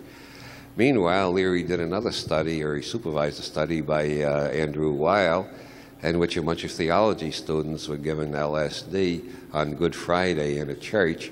Some of them got LSD, some of them got an active placebo, which made their skin tingle a little, so they thought they got something or other. And then the reports of what they experienced were compared by another group of theology students according to their definition of mystic experience. And it turned out that more than 2/3 of the ones who got the psilocybin had mystical experiences, and none of the others had mystical experiences at all, thereby proving that a chemical can induce a mystical experience, which should not surprise anybody with a scientific education, because all of our psychological, psychosomatic, visionary, etc. experiences are mediated by the chemistry of the brain. What you're thinking or feeling at any given moment depends on what chemicals are running through your brain. Mashed potatoes are just as psychedelic as LSD, except in a different way. If you've ever gone from an omnivorous diet to a vegetarian diet, you'll notice your whole reality tunnel changed. If you've ever gone from a vegetarian diet back to an omnivorous diet, your reality tunnel changes again. I've been through both of those experiences, and I speak from experience. Everything that gets into your brain affects your reality tunnel, your worldview, or your belief system, which I abbreviate BS. The three major things I've been trying to teach in all of my books is never believe fully in anybody else's BS. I don't care if it's Rajneesh, the Pope, L. Ron Hubbard, Al Gore, George Bush, or I don't care who it is. Don't swallow all their belief system totally. Don't accept all of their bullshit, all their BS. The second rule is like unto the first. Don't believe totally in your own BS, which means that, as Bucky Fuller said, the universe consists of non-simultaneously apprehended events. Non-simultaneously. The universe consists of non-simultaneously apprehended events, which means any belief system or reality tunnel you've got right now is going to have to be revised and updated as you continue to apprehend new events later in time, not simultaneously. This is the natural functioning of the human brain. It's the way children's brains perform before they're wrecked by the school system. It's the way the minds of all great scientists and artists work. But once you have a belief system, everything that comes in either gets ignored if it doesn't fit the belief system, or it gets distorted enough so that it can fit into the belief system. You've got to be continually revising your map of the world. or you lose more and more contact with reality.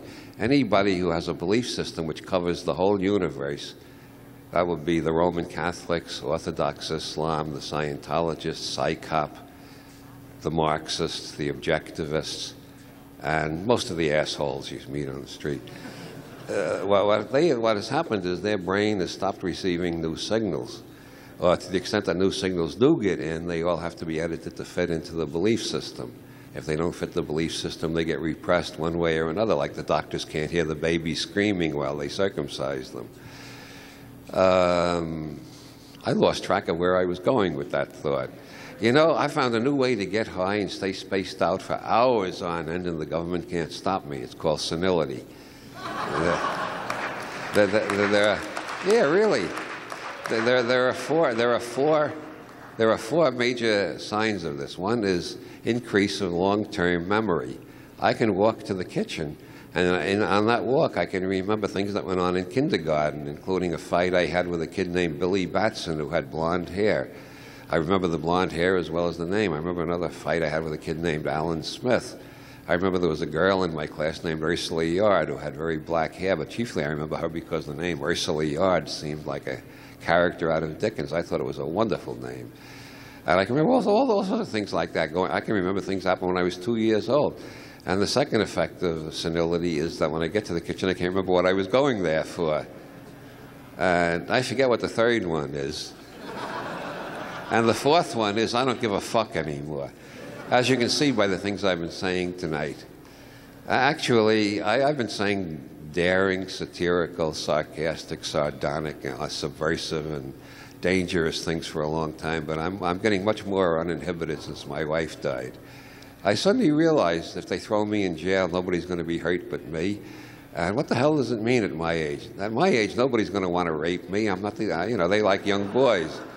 So what does it mean if they throw me in jail? You know what it means? I get X number of years, let's say 5. I get 5 years of free lodging, free food, and free medical care.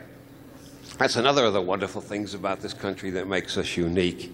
Every other country in the industrial world, and several countries in the not yet industrial world, Mexico, Costa Rica, quite a few of them, have national health plans in which everybody gets the medical attention they need, whether they can afford it or not.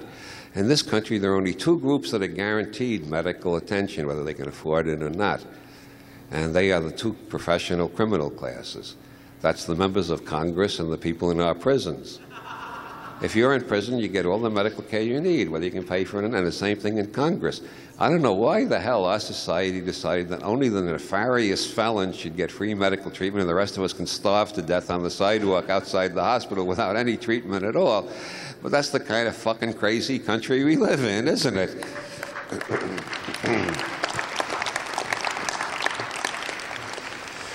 And while I'm fucking and all throwing around words like that, I suddenly remembered George Carlin, he's my favorite philosopher.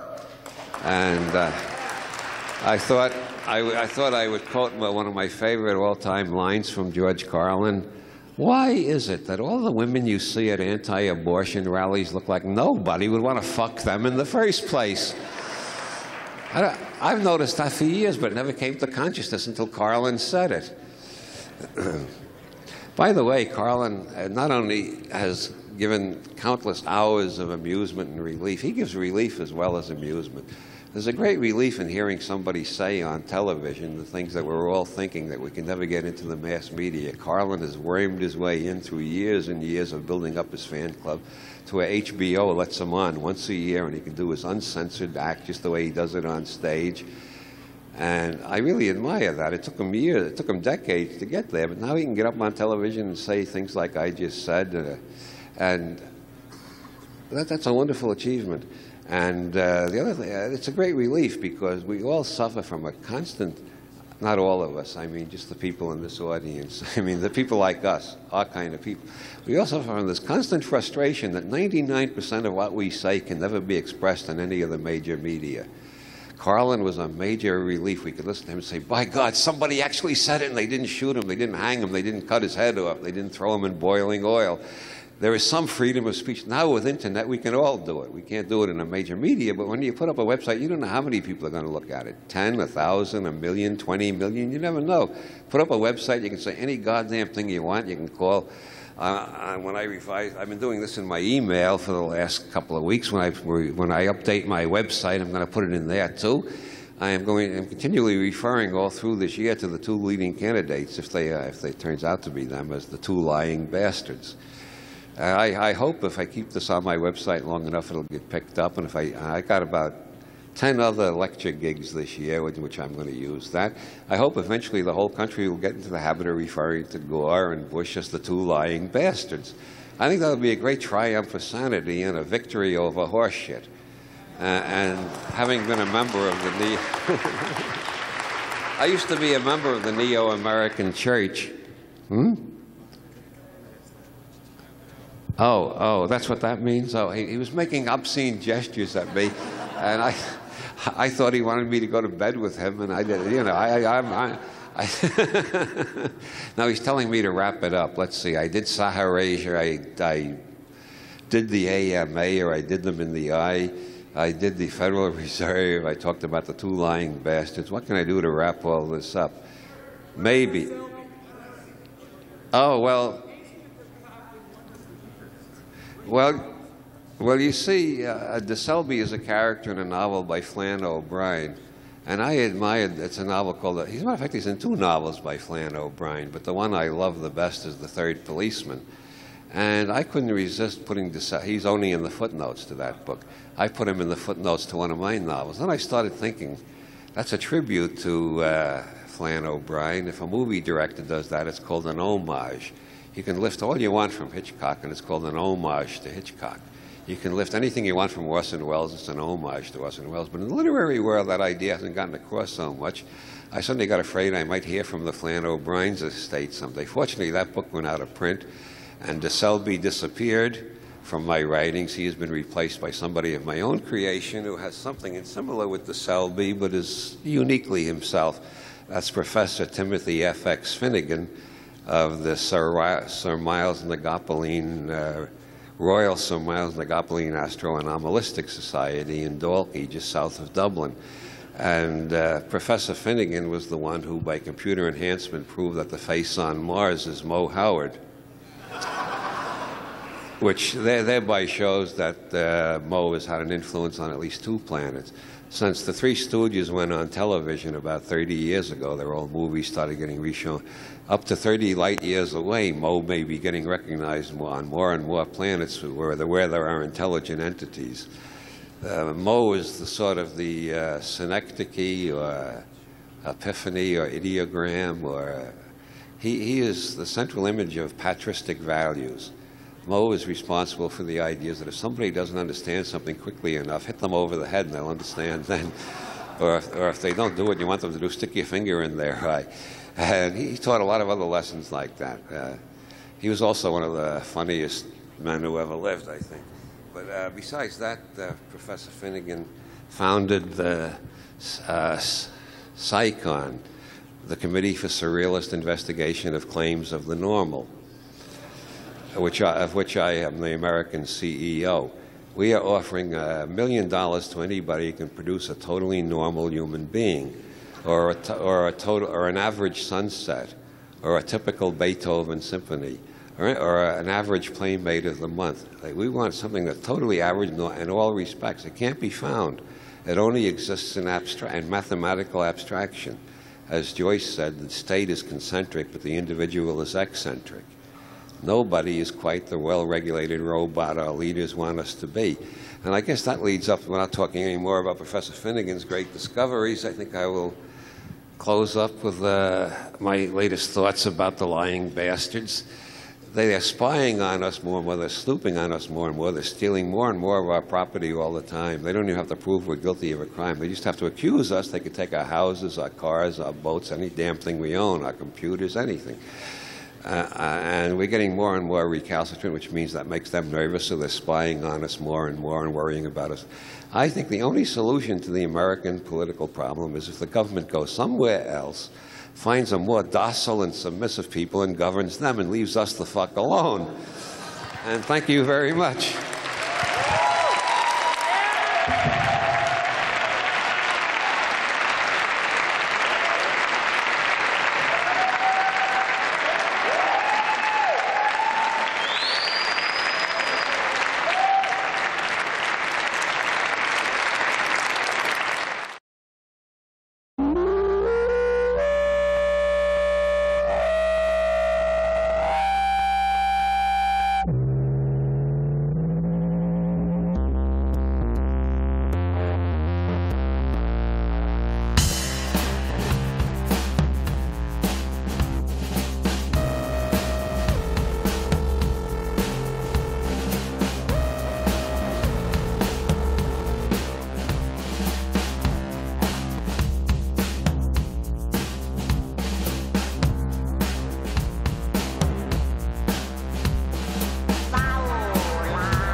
在我